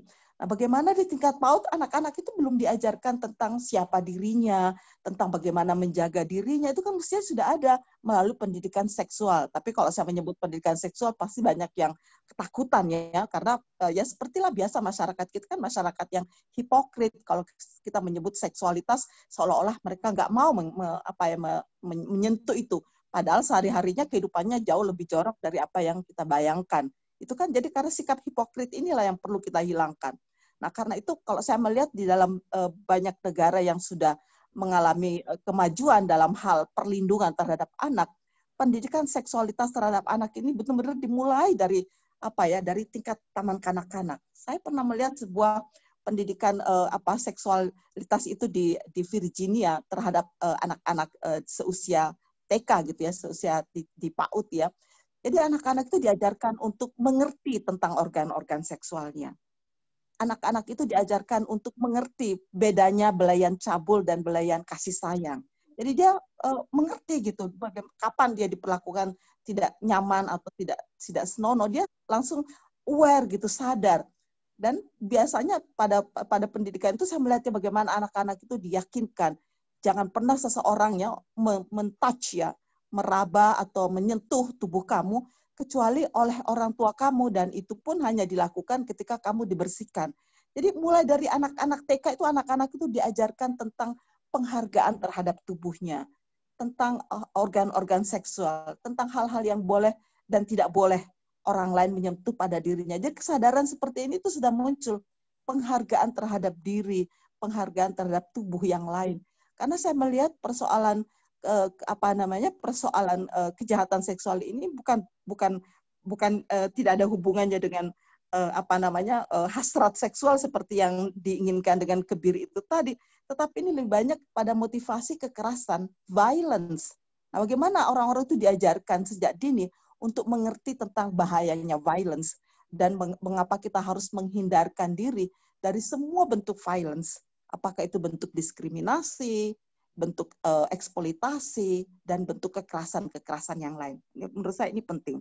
Nah, yang tadi saya sudah bicara tentang hak anak. Karena itu menurut saya, terutama juga saya ingin menekankan di sini juga interpretasi ya terhadap interpretasi agama. Karena saya melihat apa yang dikembangkan dalam masyarakat kita, itu interpretasi yang menurut saya itu berbahaya ya. Karena seolah-olah anak itu objek dan orang tua boleh melakukan apa saja, pemaksaan apa saja. Bahkan kalau di dalam interpretasi di Islam tuh boleh kan anak itu dipukul. Ini kan berbahaya sekali. Loh, anak itu kok dianggap sebagai objek ya, dianggap sesuatu yang boleh dilakukan apa saja oleh orang tua. Saya pikir ini juga hal yang keliru ya. Interpretasi, saya katakan sekali lagi, adalah interpretasi. Karena sesungguhnya kalau menurut saya ajaran suci agama itu tidak mengajarkan yang seperti itu. Tetapi interpretasi agama yang beredar di masyarakat itu sangat-sangat tidak mendukung bagi upaya-upaya implementasi dari konvensi-konvensi hak anak yang menekankan tentang pentingnya penghargaan terhadap anak sebagai manusia utuh. Jadi karena itu penghargaan terhadap anak ini penting nih dibangun sejak kecil, sehingga kita semua menganggap anak itu bukan sekedar manusia setengah atau manusia yang belum jadi, tetapi mestinya sikap kemanusiaan kita memandang anak itu sebagai manusia utuh sama dengan orang dewasa. Ya, tetapi meskipun ukurannya berbeda, tetapi dia adalah manusia yang memiliki potensi-potensi kemanusiaan, karena itu harus diperlakukan seperti manusia pada seutuhnya. Kira-kira itu yang ingin saya tekankan. Nah, yang ketiga menurut saya ini penting tentang kejahatan seksual. Aneh juga ya bahwa sebuah kejahatan seksual dalam bentuk apapun ya, tapi kok ujung-ujungnya dengan hukuman kebiri. Loh, kok kebiri? Terus saya tanya, kebiri itu seperti apa? Nah, kebiri itu katanya untuk mengurangi hasrat seksual. Menurut saya, kejahatan seksual itu kan tidak selamanya harus dilakukan dengan organ kelamin kan? Itu kan bisa dilakukan dengan lain. Karena menurut saya kejahatan seksual itu berasal dari pikiran. Jadi kalau pikiran kamu itu tidak menghargai kemanusiaan, ya itu akan terjadi. Karena itu saya pikir jalan keluar yang paling komprehensif menurut saya adalah bagaimana membangun pikiran yang bersih, ya, pikiran yang menyadarkan kita tentang pentingnya penghargaan terhadap manusia. Siapapun dia, nggak boleh dilecehkan, nggak boleh diperlakukan semena-mena. Karena itu menurut saya yang penting diperbaiki itu adalah sikap ya. Karena kalau saya melihat berbagai penelitian tentang mengapa terjadi kejahatan seksual, itu bukan karena sexual desire, tetapi lebih banyak karena power and violence. Nah, sekarang bagaimana nih kita memahami apa yang dimaksud dengan power, bagaimana power itu tidak digunakan untuk violence misalnya. Karena itu yang muncul adalah psychological problem ya, bukan medical problem. Karena itu kebiri kimiawi itu sangat-sangat tidak relevan untuk ini. Nah, yang keempat itu saya katakan pentingnya edukasi, karena itu sekali lagi edukasi ini menjadi kata kunci. Nah, di dalamnya itu adalah pendidikan seksual. Ketika saya menyebut pendidikan seksual, itu isinya adalah pertama pendidikan tentang anatomi tubuh. Dari sejak kecil kita mengerti tentang anatomi tubuh kita, tentang organ-organ seksualitas kita, tentang hak dan kesehatan reproduksi, tentang nilai-nilai moralitas, ya, tentang ajaran-ajaran agama yang kondusif untuk itu. Karena itu pendidikan seksual itu sangat komprehensif. Dan saya pikir kalau itu dilakukan dengan cara yang benar, itu akan membangun kesadaran kita tentang pentingnya relasi seksual yang manusiawi. Nah, yang terakhir menurut saya ini juga penting ya, bahwa upaya-upaya penghukuman. Tadi saya sangat setuju dengan apa yang disampaikan oleh Bang Sofyan, juga oleh Mbak Asvin, bahwa upaya-upaya untuk hukuman itu jangan bersikap atau bersifat dendam ya, atau bersifat ingin menghancurkan atau mematikannya, enggak begitulah. Tetapi yang harus dilakukan adalah bagaimana upaya-upaya itu lebih banyak kepada upaya-upaya difikirkan restitusi atau kompensasi kepada korban ya, sebagai bentuk pemulihan atau pemulihan terhadap korban, terhadap luka-luka yang dialaminya. Karena ini bisa loh kita membuat satu gerakan tentang pemulihan terhadap korban-korban kejahatan seksual. Bagaimana, pasti ada cara yang bisa kita lakukan secara bersama-sama, merupakan gerakan masyarakat, sehingga pada akhirnya nanti korban-korban seksual itu tidak akan menderita sendirian gitu, tapi dia akan dibangkitkan semangatnya untuk melanjutkan hidup, bahwa kejahatan seksual yang dialaminya itu tidak membuat dirinya itu kiamat, kira-kira bahwa hidupnya itu sudah berakhir, tetapi kita memberikan semacam kekuatan, terutama kekuatan mental, agar supaya dia bisa bangkit yang menghadapi hidup ini, sehingga bisa menjadi survive dan bahkan menjadi orang yang kemudian mampu menjadikan dirinya sebagai relawan yang membangun upaya-upaya bagaimana mencegah ya kekerasan seksual itu. Sehingga kita dapat pemulihan dan pemuliaan terhadap korban. Buat saya ini satu hal yang sangat-sangat penting. Karena itu mari kita membuatkan satu catatan untuk negara, untuk pemerintah, untuk melakukan hal seperti, sehingga apa yang sudah terjadi di masyarakat itu dapat dipulihkan, dan teman-teman yang atau korban ya, para penyintas dalam hal ini tidak menderita sendirian sehingga hidupnya itu menjadi terasa sangat kelam. Nah, terakhir buat saya adalah upaya-upaya interpretasi ya ajaran agama, sehingga benar-benar ajaran agama itu kondusif bagi upaya-upaya pencegahan kekerasan seksual dalam bentuk apapun. Karena kalau dalam Islamnya satu saja ayat yang saya bisa kemukakan, misalnya dari ayat ini misalnya ya, waliyakhshal ladzina law taraku min khalfihim dzurriyyatan du'afa khafu 'alaihim falyattaqullaha wal yaqulu qawlan sadida. Nah, ayat ini kan menegaskan apa pentingnya warning kepada para orang tua, calon orang tua, hendaklah kalian ya para orang tua itu takut atau merasa harus bersiap dirilah kira-kira terhadap lahirnya atau munculnya generasi-generasi yang lemah, zuriyatan di'afa. Karena itu penting sekali bagaimana menyiapkan diri untuk perlindungan yang holistik terhadap anak dan memberikan pendidikan yang terbaik ataupun hal-hal yang terbaik demi untuk kepentingan anak, bukan untuk kepentingan orang tua, bukan untuk kepentingan negara, dan juga bukan untuk kepentingan politik. Karena itu marilah kita semua memperbaiki sikap dan apresiasi kita terhadap anak sehingga anak-anak kita betul-betul dapat diselamatkan dari berbagai kejahatan, termasuk di dalamnya kejahatan seksual. Saya kira itu Mbak Latri sebagai pengantar untuk diskusi. Terima kasih, mudah-mudahan ada manfaatnya. Wassalamualaikum warahmatullahi wabarakatuh. Waalaikumsalam warahmatullahi wabarakatuh. Terima kasih banyak Prof. Musda di tengah-tengah situasi yang sangat ajaib di sebuah kota kecil yang baru 2 tahun memperoleh listrik, rupanya masih bisa menyempatkan malam hari ini untuk dapat hadir. Baik, Ibu dan Bapak, teman-teman semua, kita masih memiliki waktu sekitar berapa menit Mbak Una? Sampai pukul 9 sehingga kita bisa diskusi bersama-sama. Kita masih dapat bersama-sama melihat di dalam chat room begitu banyak pertanyaan dan juga masuk juga di WA saya. Begitu banyak pertanyaan. Pertanyaan akan saya mulai, saya coba naik ke atas. Iya, saya harus menyampaikan kepada Ibu dan Bapak narasumber dan juga kepada semua teman-teman yang ada di dalam chat room dan juga kepada teman-teman yang mengikuti streaming bahwa selain dari keberadaan dari Undang-Undang 13 tahun 2006 tentang perlindungan saksi dan korban sebagaimana telah diubah dengan Undang-Undang 31 tahun 2014 tentang perlindungan saksi dan korban. Terdapat regulasi lain yaitu Peraturan Pemerintah Nomor 44 Tahun 2008 tentang pemberian kompensasi, restitusi, dan juga bantuan kepada saksi dan korban.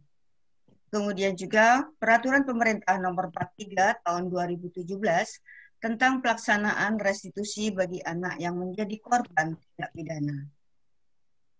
Dan yang terakhir adalah Peraturan Presiden Nomor 75 Tahun 2020 tentang pelaksanaan hak anak dan hak anak korban dan juga saksi. Ini adalah merupakan salah satu titik tolak di mana dapat menjadi bahan untuk diskusi kita pada malam hari ini. Baik, kita kembali kepada chat room. Mungkin Bapak Ibu narasumber sudah mulai membacanya. Ada yang barangkali langsung akan menjawab atau saya harus membacakan?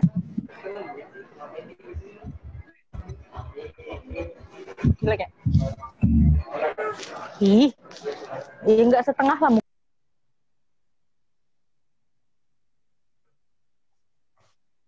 Saya coba baca di sini dari Al-Hayria Asyari.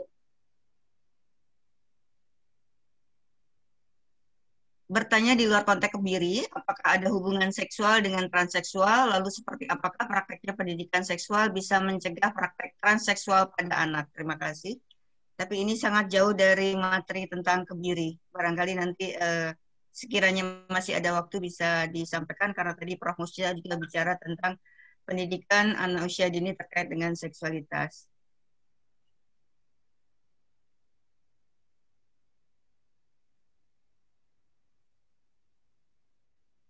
Halo Mbak Ya, Latri. Iya Bu. Saya pikir ini Mbak Aspin harus memberikan sedikit pencerahan nih kepada kita semua ini terkait dengan kalau memang Kebiri nggak bisa, katanya lalu hukumnya apa dong gitu buat pelaku kejahatan seksual. Saya kira Mbak Asvin bisa memberikan sedikit itu penjelasan. Ya, silakan Mbak Asvin. Ada PR nih rupanya dari Prof. Musda. Iya, saya lihat di chat. Jadi tadi juga ada pertanyaan gitu. Iya, tapi kan pertanyaannya begini lagi-lagi.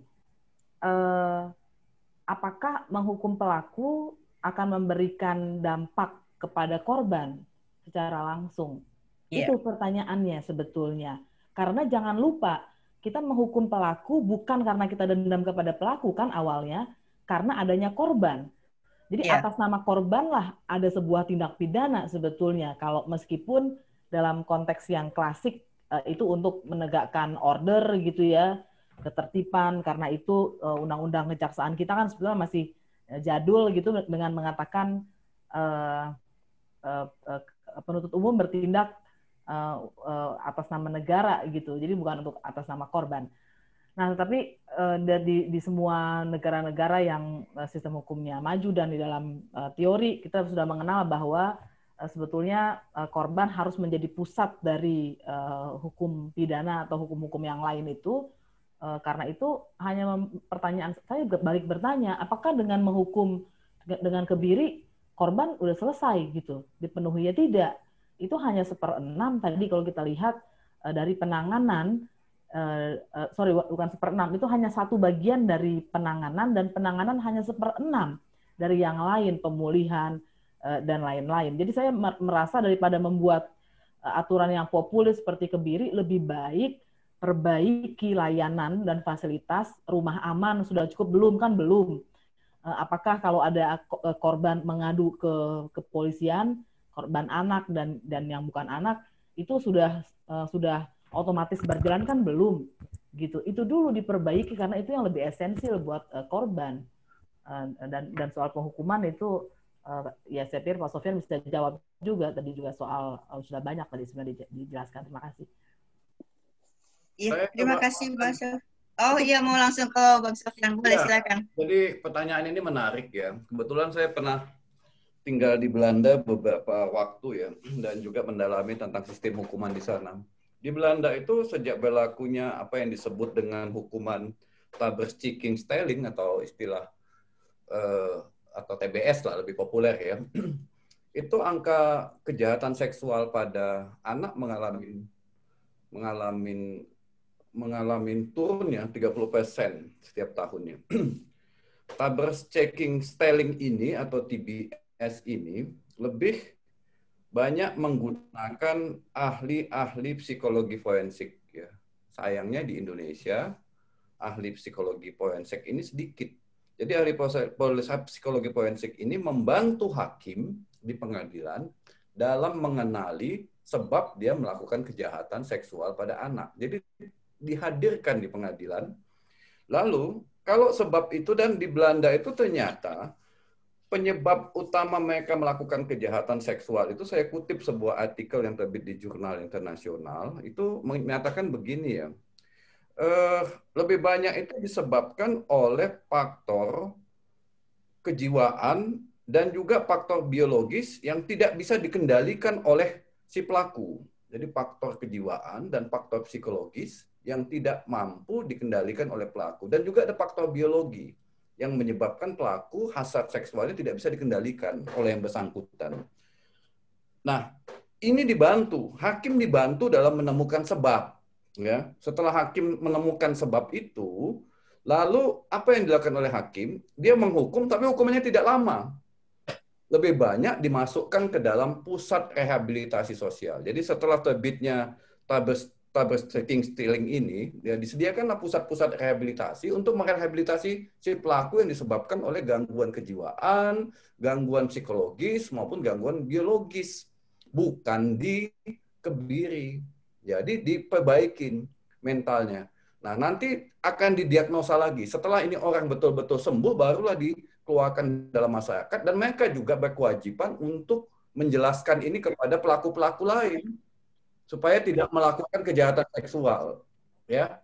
Jadi Taberstichting ini ternyata mampu dalam mengurangi angka kejahatan seksual pada anak, dan mereka tidak yakin.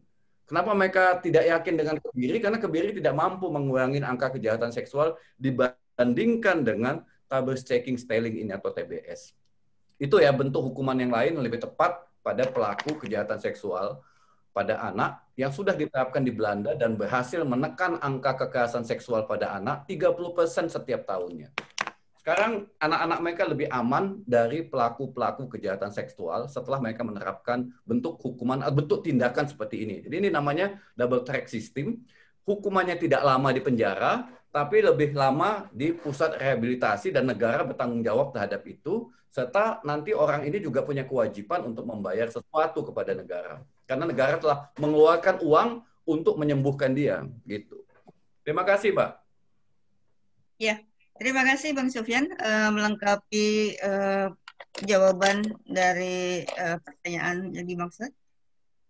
Kemudian ada beberapa pertanyaan di sini masih menyangkut. Iya, ini ada beberapa pertanyaan yang masih kekeh ya, masih kekeh bahwa kalau dilakukan hukuman fisik itu akan jauh lebih baik. Saya pikir belum tentu juga, karena ini satu fakta ya, bahwa hukuman fisik itu kan sama dengan hukuman mati ya. Nah, faktanya, ini terus terang ya, faktanya kalau Anda googling, itu negara-negara yang memberlakukan hukuman fisik, memberlakukan hukuman mati, itu adalah negara-negara yang tingkat kriminalitasnya itu tinggi. Ya coba aja di googling ya. Karena itu saya melihat bukan itu, tetapi menurut saya seperti apa tadi disampaikan oleh Bang Sofyan, itu penting sekali ada edukasi kepada masyarakat. Sehingga masyarakat itu ngerti, oh kalau begini ini salah, kalau ini nggak boleh, dan ini sangat-sangat terlarang, kira-kira begitu. Karena dalam masyarakat kita main colak-colek itu kan biasa saja. Bayangkan coba di mana saya mendengarkan, karena saya bukan penumpang, bukan orang yang biasa naik kereta atau bus, saya mendengarkan cerita teman-teman yang merasakan itu artinya apa? Bahwa itu sikap pelecehan terhadap sesama manusia, apalagi terhadap perempuan, itu masih saja tumbuh dalam masyarakat kita ya. Karena apa? Karena sejak kecil kita tidak dididik untuk menghargai ya tubuh orang lain. Bahkan tidak diajarkan untuk menghargai tubuh kita sendiri. Nah, saya pikir ini edukasi ini yang hilang. Nah, saya berharap negara itu tidak ingin melepaskan tanggung jawab dari ini, karena ini adalah kewajiban negara, kewajiban pemerintah untuk mengedukasi masyarakatnya. Karena itu public education, pendidikan publik ini penting tentang bagaimana supaya tidak terjadi diskriminasi, tidak terjadi eksploitasi, tidak terjadi kekerasan. Pendidikan publik ini penting, karena itu negara, pemerintah ini penting sekali memikirkan pendidikan publik seperti apa yang harus dilakukan, sehingga seluruh masyarakat kita mulai dari di kota-kota besar sampai di desa-desa terpencil itu mengerti bahwa semua bentuk sexual harassment itu adalah sebuah crime, ya, sebuah kejahatan yang bertentangan dengan budaya apapun, bahkan bertentangan dengan ajaran agama manapun. Nah, karena ini penting yang seperti ini disebarluaskan dalam bentuk edukasi publik ya. Saya kira itu yang dari saya. Terima kasih. Ya, terima kasih Ibu Musda melengkapi diskusi kita pada malam hari ini. Oh, tapi juga ada pertanyaannya, ya, Mbak Aspin, bagus nih. Kira-kira yang dimaksud dengan prinsip yang terbaik untuk anak itu seperti apa dalam konvensi hak anak? Ini pertanyaannya untuk Mbak Aspin nih, tertulis. Ya, kebutuhan yang terbaik untuk anak kepada Mbak Aspin, tapi juga saya tujukan juga kepada Mas Ahmad Sofyan, karena memang bidang beliau adalah bidang anak, khususnya anak yang memerlukan perlindungan khusus. Mbak Aspin dulu, silakan. Gantian Pak Sofyan dulu kali, tadi saya dulu. Oh iya, boleh Mas Sofyan dulu. Silakan Mas Sofyan. Baik. Jadi prinsip kepentingan terbaik bagi anak atau the best interest for the child itu artinya begini, segala tindakan yang dilakukan baik oleh orang dewasa, oleh negara, oleh siapapun harus mempertimbangkan kepentingan terbaik bagi anak. Nah, kalau kita bicara soal Kebiri, apakah hukuman kebiri tersebut, pertanyaannya, kalau kita refleksikan ya, apakah hukuman kebiri itu merupakan kepentingan terbaik bagi anak, khususnya korban, atau ada kepentingan yang lain lebih terbaik bagi anak setelah ada perbuatan tindak pidana kekerasan seksual yang menimpa anak tersebut? Jadi kepentingan yang terbaik bagi anak itu adalah bagaimana memulihkan situasi dia ketika sebelum mengalami kebiri dengan setelah mengalami kebiri. Jadi bagaimana memulihkan, mengembalikan situasi itu, ya, mengembalikan hak-haknya, mengembalikan kerusakan mentalnya, mengembalikan kerusakan fisiknya, mengembalikan kerusakan kesehatannya. Itu yang terbaik sebetulnya yang harus diberikan. Jadi hukuman yang terberat bagi pelaku itu bukanlah aspek yang terbaik. Memang bukan berarti tidak diberikan ya, tetapi ada aspek lain yang negara lupa. Begitu ada kejahatan kebiri, ternyata kepentingan terbaik bagi anak yang menjadi korban itu tidak dipertimbangkan dengan sungguh-sungguh. Tetapi yang dilakukan adalah melakukan pembalasan kepada pelaku seberat-beratnya. Jadi bukan pada aspek korbannya yang diperlihatkan atau diperuntukkan. Jadi hukuman itu seolah-olah harus, ya ketika ada kejahatan seksual pada anak, oh pelaku ini yang harus di bumi hanguskan. Jadi pendekatannya begitu. Jadi tidak mempertimbangkan dengan sungguh-sungguh hak anak yang menjadi korban. Apa yang didapat oleh anak ketika tindakan kebiri itu dilakukan oleh pelaku kejahatan? Anda baca buku hukum kita ya, dalam undang-undang yang diterbitkan itu nggak ada. Dari dalam Undang-Undang 17 2016 sampai kepada PP 70 2020. Kepentingan terbaik anak tidak dimention di dalam kedua produk hukum itu. Ini artinya apa? Negara tidak mempertimbangkan kepentingan anak, tidak berpihak pada anak. Lebih kepada aspek egoisnya untuk menghukum pelaku seberat-beratnya. Jadi, karena itu menurut saya sebuah produk hukum yang terbaik itu adalah menyeimbangkan ya antara hukuman bagi pelaku dan pemenuhan hak-hak korban. Itulah the best interest for the child itu. Begitu, Mbak? Ya, termasuk di dalamnya Bang Sofyan adalah bagaimana upaya pemenuhan pada hak saksi korban, termasuk bidang medis, psikologi, rehabilitasi psikososial, itu harus dipenuhi dan memang harus menjadi satu hal yang utama. Tapi ada satu yang ingin saya, maaf Mbak Aswin, saya melanjutkan. Ada satu yang harus dipenuhi pada diri korban adalah restitusi. Beberapa kali mengikuti persidangan khusus anak, beberapa hakim, saya mengamati hakim, saya harus bisa menyebut misalnya hakim di Kulon Progo, telah sedemikian responsif sehingga mengakomodir tuntutan korban untuk dapat memberikan hak untuk restitusi. Dan itu diberikan sesuai dengan penghitungan restitusi atas masa depan korban dan juga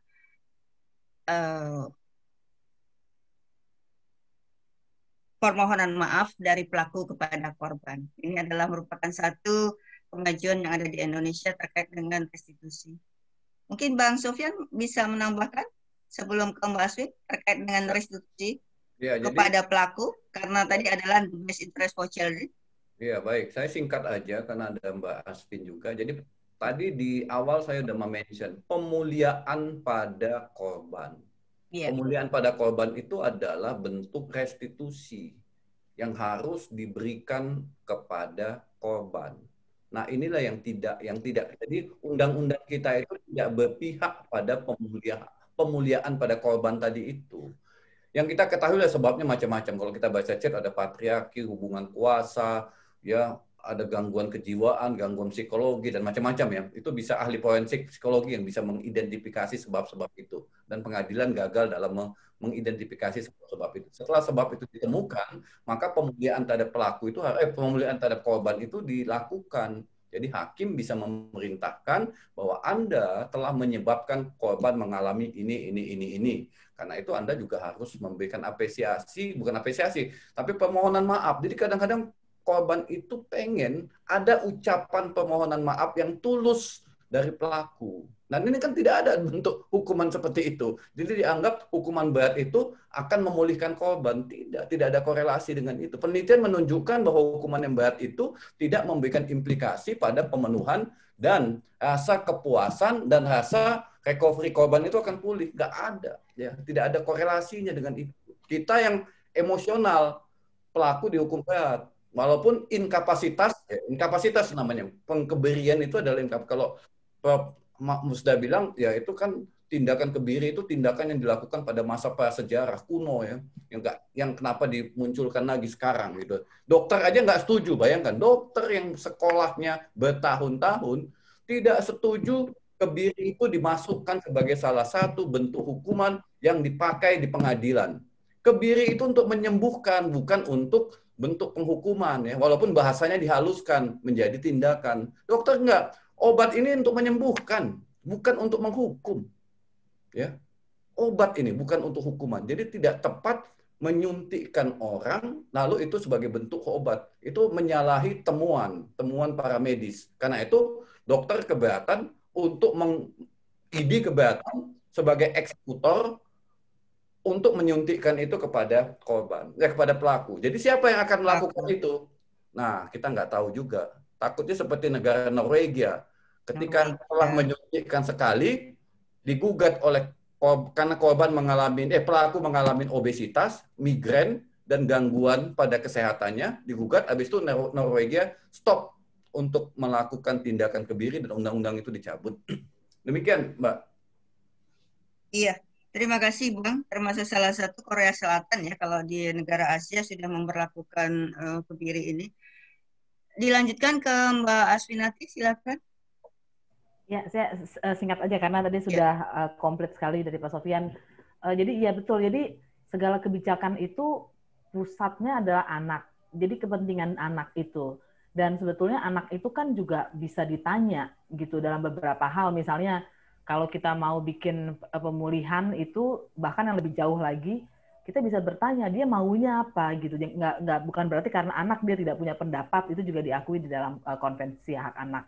Jadi sedemikian jauh pengakuan terhadap kepentingan terbaik hak anak. Jadi coba kita pikirkan lagi dengan baik-baik gitu ya, dengan tenang. Apakah dengan kebiri itu adalah memberikan kepentingan terbaik hak anak? Dan menurut saya jawabannya jelas sekali. Terima kasih. Iya, terima kasih Mbak Aswin. Artinya di sini adalah bagaimana menegakkan upaya pemenuhan hak-hak anak. Hak untuk hidup, hak untuk tumbuh kembang, hak untuk terlindungi dari diskriminasi, dan juga hak partisipasi. Tadi yang terakhir ya, hak partisipasi anak. Anak ditanyakan apa yang diinginkan, apa yang di pandangan-pandangan anak, dan juga harapan-harapan anak terkait masa depan.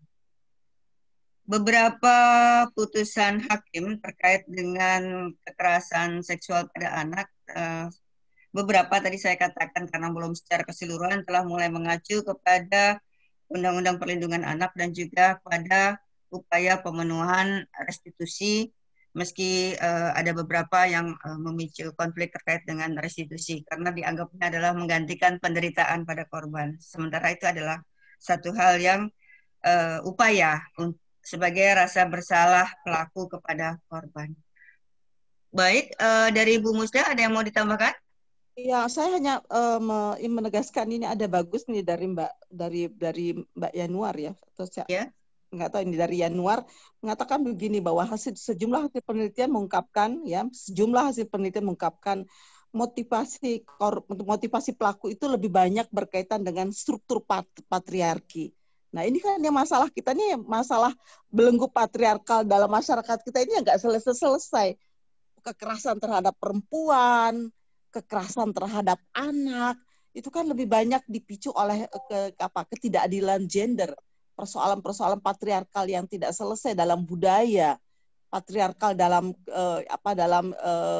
interpretasi ajaran agama, patriarkal dalam norma-norma hukum kita. Ini yang nggak selesai. Karena itu saya pikir kapan ya kita ini bisa sadar bahwa masyarakat sipil bergandengan tangan dengan negara, dengan pemerintah untuk bersatu ya melawan ya belenggu patriarkal ini, karena kalau selama masih seperti ini ya kita belum bisa selesai keluar.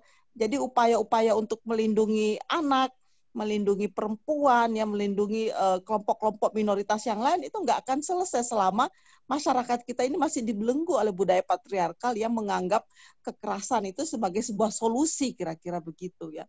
Karena budaya patriarkal itu bukan hanya masalah power dari laki-laki, tetapi juga perempuan juga sama saja sepanjang dia memiliki pandangan bahwa ada power relationship yang tidak seimbang, kira-kira begitu.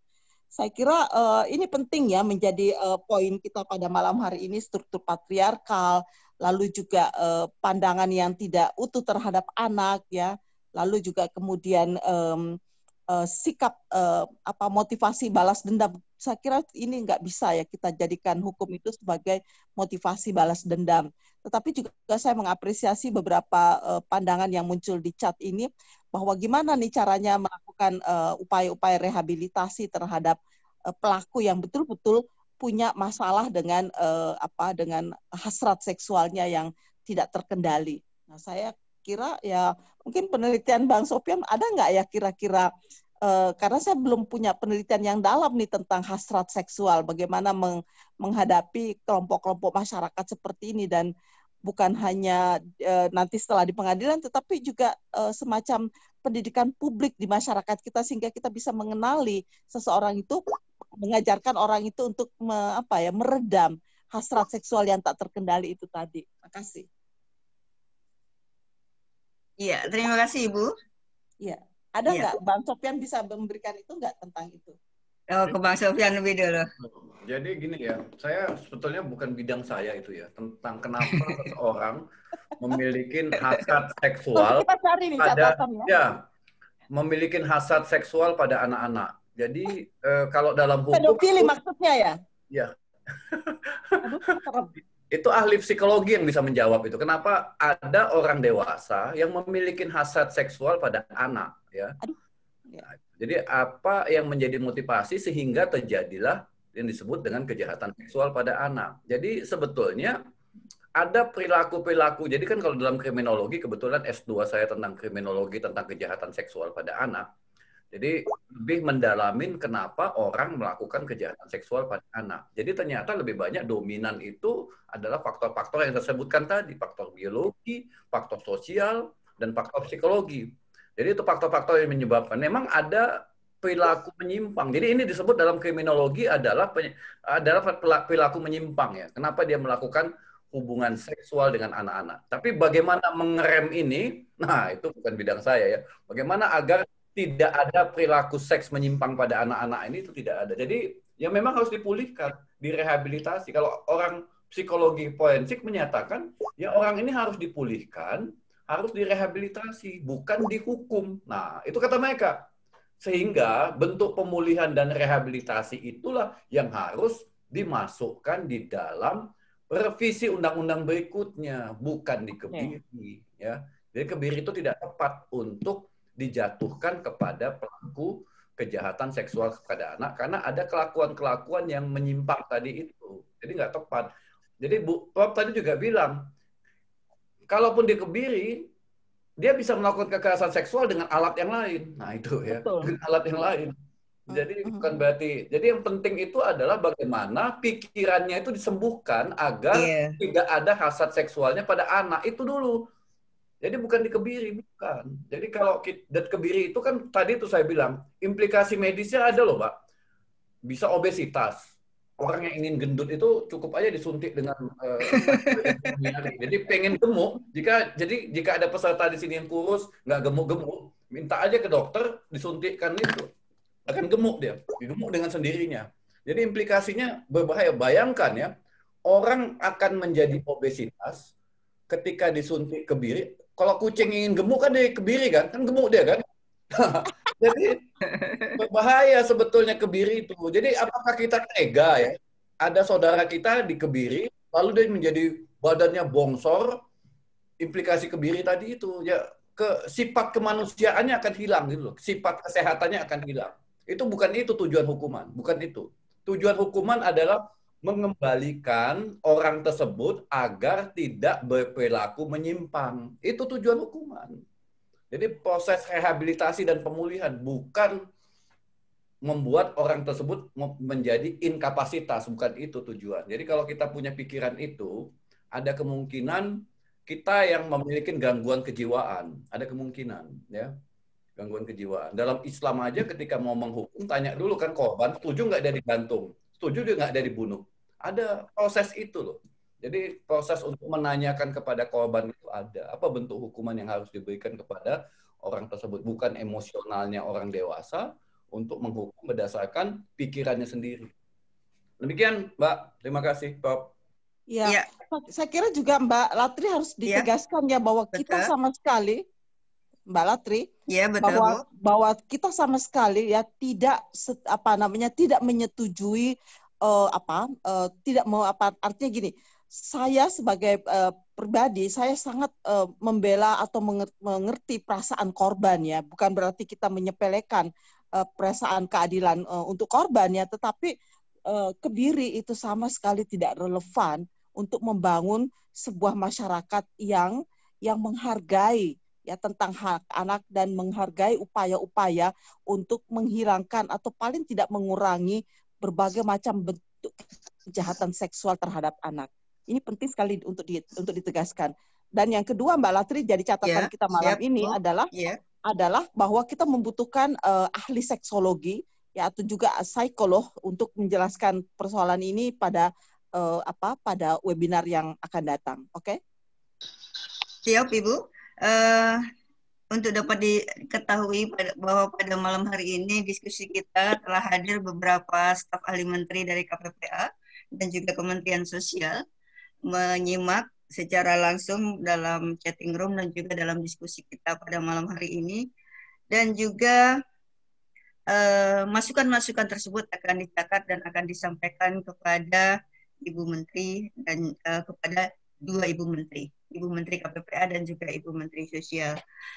Kemudian dalam diskusi ini juga hadir Bang Roni dari Auto UI.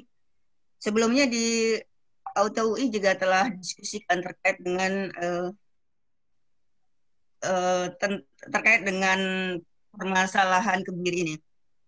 Dan beberapa pertanyaan juga masuk terkait bagaimana dengan rehabilitasi. Siapa yang akan melakukan? Karena di dalam PP tersebut untuk melakukan rehabilitasi, di situ diarahkan kepada kementerian yang melakukan rehabilitasi sosial dan juga untuk bidang medis ke Kementerian Kesehatan, kemudian untuk penghukuman kepada Kementerian Kementerian Hukum dan HAM. Ini adalah satu hal yang krusial yang selama ini belum dibahas terkait dengan rehabilitasi. Siapa yang akan melakukan? Dan kalau saya baca tulisan dari Bang Ahmad Sofyan adalah karena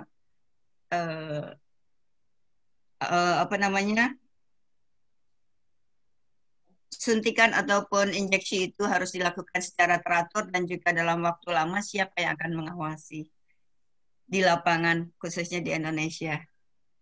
Disilahkan. Bang Sofyan? Ke saya? Iya. Oh, oke. Ada yang nanya ya enggak? Ada di dalam di ini chatting room untuk di Auto UI. Ya, mungkin hadir malam hari ini juga Bang Roni.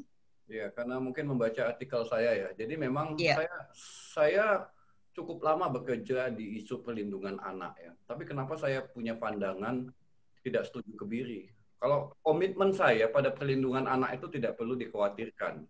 Saya bekerja untuk memberantas eksploitasi seksual anak itu sejak tahun 99.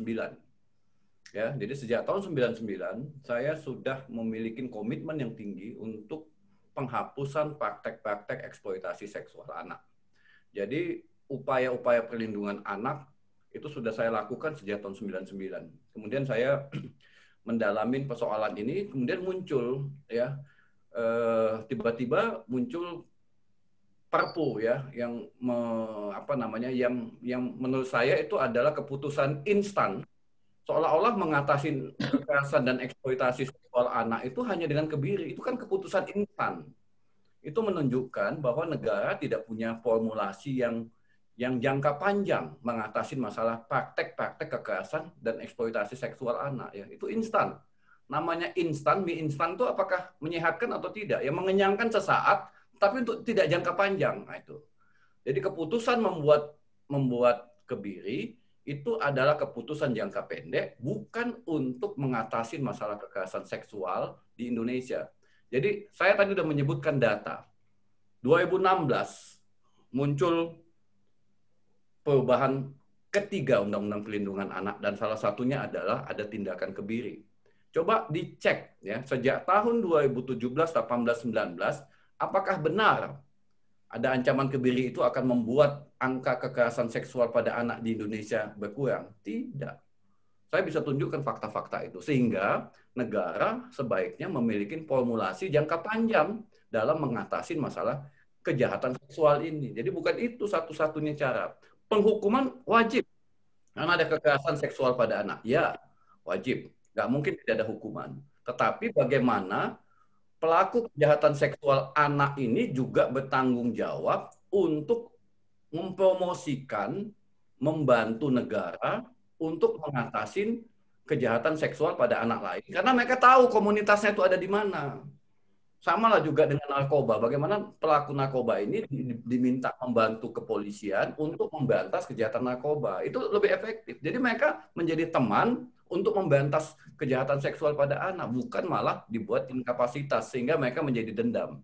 Jadi itu. Jadi tulisan saya itu sebetulnya kalau ditanya tentang apa namanya negara-negara yang sudah menerapkan kemudian apakah berkurang atau tidak, ternyata tidak. Kemudian negara tersebut mengganti dengan formula jangka panjang yang bisa mengatasi masalah kejahatan seksual pada anak.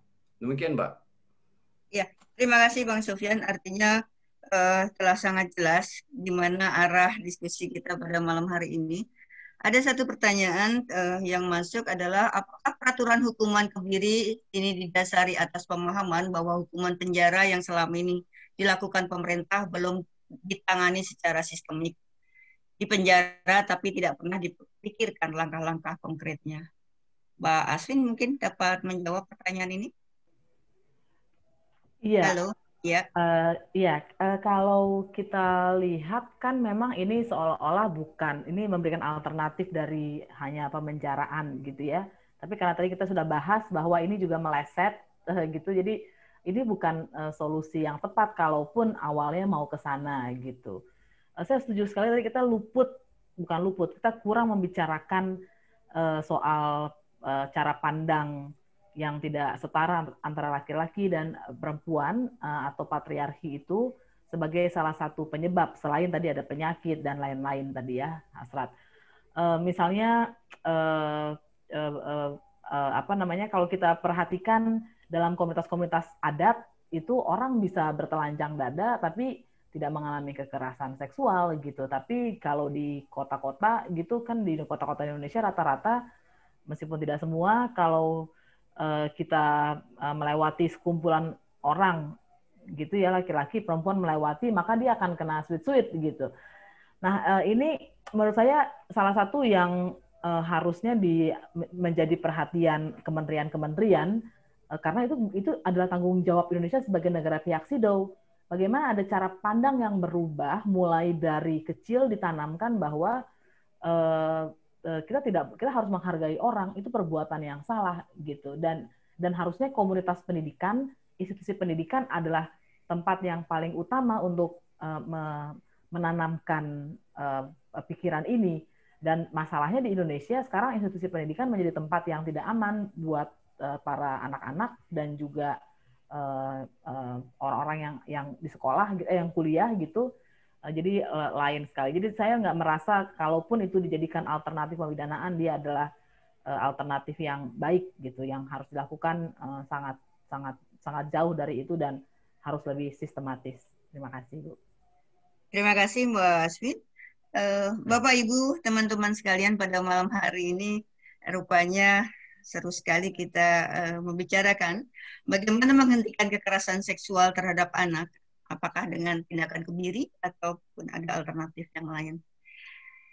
Iya, waktu juga yang membatasi kita. karena tadi kita mulai telah lewat waktu 10 menit, jadi barangkali dalam kesempatan ini saya minta tolong kepada Mas Sofyan dan juga Mbak Asvin dan juga Ibu Prof. Musda Mulia untuk dapat memberikan closing statement sebelum acara kita tutup pada malam hari ini. Siapa yang lebih dulu? Mbak Asvin atau Bang Ahmad Sofyan? Ya, baik. Saya Baik, udah silakan. Iya. hidupkan kamera. Jadi begini, terima kasih kepada rekan-rekan, kepada Prof. Musda, Mbak Latri, Aspinawati, dan teman-teman yang memiliki concern terhadap pemberantasan kejahatan seksual anak di Indonesia. Jadi kehadiran kita di acara ini menunjukkan kita punya komitmen tinggi untuk mengatasi masalah ini. Jadi kebiri bukan satu-satunya cara yang efektif dalam memberantas kejahatan seksual. Jadi kalau kita punya pandangan seperti itu adalah pandangan yang keliru. Bukan itu formula yang tepat dalam mengatasi kejahatan seksual. Bukan itu, ya. Yakinlah itu. Di banyak negara sudah dibuktikan itu, ya. Jadi ada treatment jangka panjang yang harus dilakukan oleh negara, yaitu memulihkan, memperbaiki orang yang melakukan kejahatan seksual itu dan memenuhi hak-hak korban. Jadi ada keseimbangan. Jadi hak korban dipenuhi, kemudian bagaimana memulihkan pelaku, lalu dia diminta untuk membantu upaya-upaya mengatasi masalah kejahatan seksual pada anak. Itu lebih realistik dan mampu mengurangi kejahatan seksual anak. Dan itu di beberapa negara sudah dipraktekkan langkah-langkah seperti itu. Jadi menghukum dan mengkebiri membuat si pelaku menjadi benci pada negara ini dan dia tidak mau melakukan langkah-langkah, bahkan dia mendorong pelaku-pelaku lain untuk tidak peduli dengan bentuk perbuatan yang sudah dilakukannya. Jadi itu yang harus kita pertimbangkan. Jadi kebiri bukan yang penting. Yang kedua adalah bagaimana memulihkan, memenuhi hak-hak korban. Jadi itu yang harus dibuat oleh negara. Dan yang ketiga adalah bagaimana membuat lingkungan yang aman supaya anak-anak tidak mengalami kekerasan dan eksploitasi seksual. Jadi lingkungan yang aman, nyaman, sehingga mereka juga bisa berkegiatan tanpa dihantui oleh pelaku-pelaku kejahatan seksual pada anak. Terima kasih. Assalamualaikum warahmatullahi wabarakatuh. Waalaikumsalam warahmatullahi wabarakatuh. Terima kasih Bang Sofyan, sangat lengkap. Mbak Asvin? Ya, pertama tentu saja terima kasih kepada teman-teman di Klub Kajian Asalam ya, membawa perdebatan tentang topik ini, karena kita juga kemudian bisa, meskipun tentang anak, sebetulnya kita bisa bercermin untuk isu kekerasan seksual secara umum yang hingga sekarang kita tidak punya kebijakan undang-undang yang sistematis untuk hal itu. Nah, yang mau saya katakan sebagai kata penutup, tidak cukup hanya niat baik sebetulnya untuk menghapus kekerasan seksual gitu. Harusnya ada kebijakan yang dibuat berdasarkan data, pengetahuan, dan juga instrumen hak asasi manusia. Dan menurut saya kalau memang tujuan kita untuk perbaikan kondisi anak dan korban pada umumnya dan untuk mencegah, maka tidak perlu gengsi kita ya untuk mundur sejenak dan membuat sesuatu yang lebih komprehensif, alih-alih kemudian menimbulkan masalah baru seperti dengan PP Kebiri ini. Terima kasih. Terima kasih Mas Win. Terakhir Prof. Musda Mulia. Ya, terima kasih Mbak Latri. Saya hanya ingin mengatakan bahwa pertama perbincangan ya soal kebiri ini dan kejahatan seksual itu nggak bisa selesai malam ini ya, tetapi kita masih perlu untuk mendengarkan para ahli seksologi dan juga ahli psikologi untuk melihat bagaimana sih sebetulnya masalah kejahatan seksual ini bisa dihentikan atau paling tidak dikurangi ya di masyarakat kita.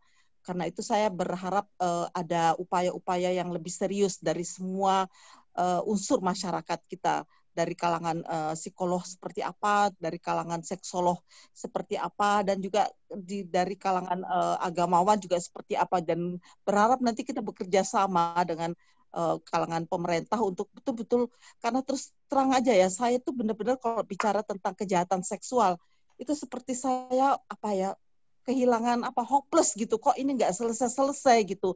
Dan bahkan terus terang nih Mbak Latri, banyak Ya, orang Bu. ketika kita menyebut, Anda mengerti nggak apa yang disebut dengan kejahatan seksual? Banyak orang yang nggak paham loh.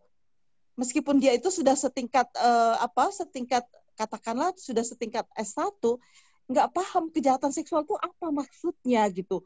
Bahkan di masyarakat kita perkara incest aja itu kan tidak diberitakan, bahkan itu disembunyikan, dianggap itu membuka aib keluarga. Coba kita kan masih pada tahap, kalau saya mengatakan tahap primitif, mungkin banyak yang tersinggung, tapi faktanya kan seperti itu. Karena itu saya merasa bahwa negara, ya pemerintah ini penting sekali melakukan upaya-upaya yang serius untuk mendidik ya masyarakat, public education tentang apa itu kejahatan seksual. Sehingga kita mengerti, sehingga kita betul-betul mengerti, oh ini tuh yang dimaksud dengan kejahatan seksual. Sehingga dengan pengertian yang mendalam itu, kita dapat melakukan upaya-upaya langkah-langkah strategis untuk bagaimana kita mengurangi, menghilangkannya mungkin nggak bisa, tetapi menguranginya, bagaimana itu tidak terjadi pada anak, itu tidak terjadi pada perempuan, itu tidak terjadi pada kelompok disabilitas, karena juga kejahatan seksual terhadap kelompok disabilitas itu mengerikan sekali loh ya. Bagaimana mungkin itu bisa terjadi kira-kira?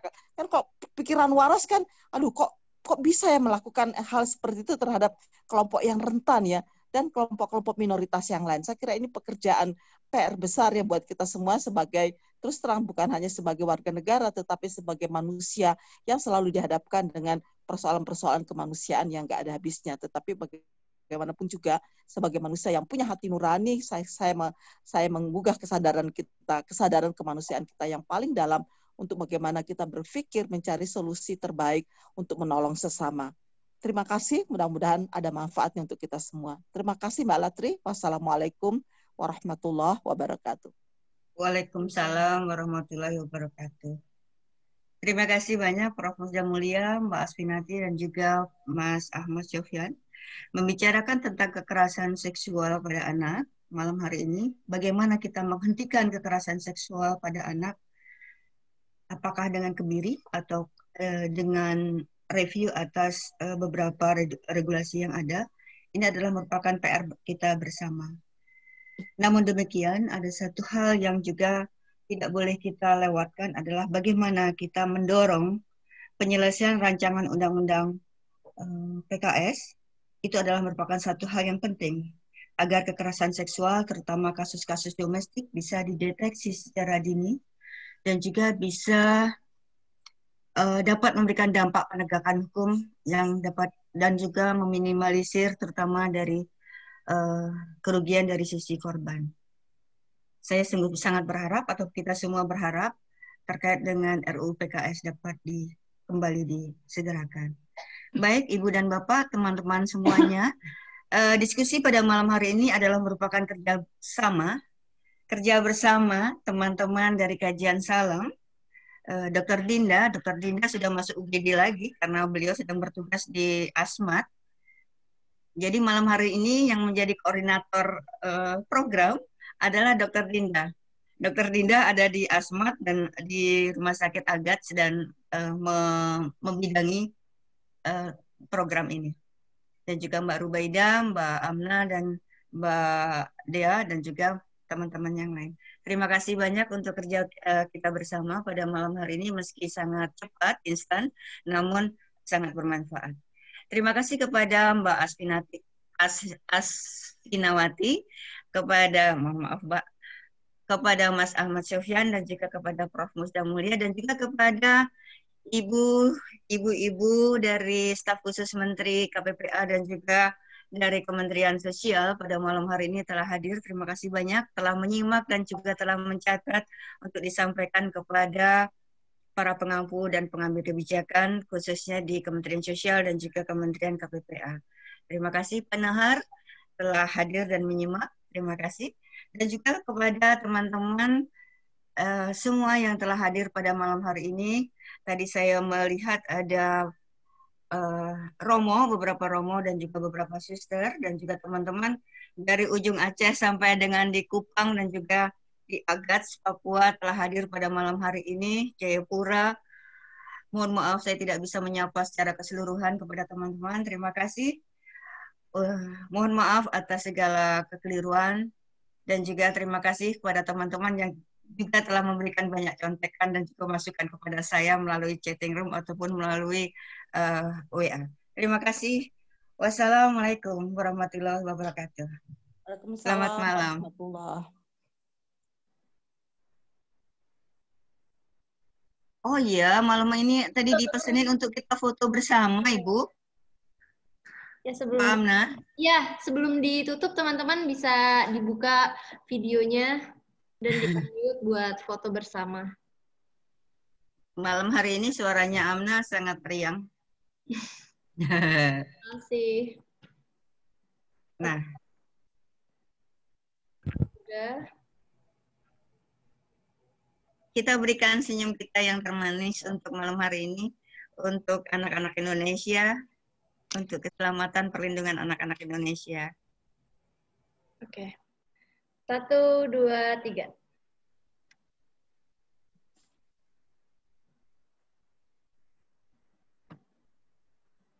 Slide selanjutnya. 1, 2, 3. Oke. Sudah, Mbak. Iya, sudah. Terima kasih banyak. Silakan teman-teman kalau misalnya ada yang mau menyampaikan secara langsung kepada narasumber. Di sini Mbak Aspinawati masih ada dan juga Mas Ahmad Sofyan juga masih ada. Saya lihat juga Prof. Musta Mbak juga masih Latri, ada. Ya, Bu. Mbak Latri, Ya. ini ada bagus nih, ada saran mohon berikut webinar berikut itu orang tua dari korban itu bisa diundang juga. Karena katanya ada anak-anak yang diperkosa kemudian dibunuh. Wah, nauzubillah ya. Orang tua korban ya, Bu. Ya, supaya mereka bisa apa ya, berbagi cerita untuk kita. Orang tua korban atau korbannya langsung? Orang tuanya. Mungkin Baik. juga korbannya mungkin bisa kalau ketemu ya, yang bisa ya. Atau hakim yang telah memutus perkara dan memberikan dan mengabulkan restitusi kepada korban, lebih lengkap ya. Ya, itu akan lebih bisa memberikan proses pembelajaran kepada kita. Iya. Untuk psikolog tadi saya melihat ada yang sudah masuk ke saya, beberapa psikolog dan juga psikiater bersedia untuk memberikan masukan dan juga bicara dalam forum ini. Wah, hebat itu. Dan juga kepada teman-teman praktisi hukum juga tadi menyampaikan diskusinya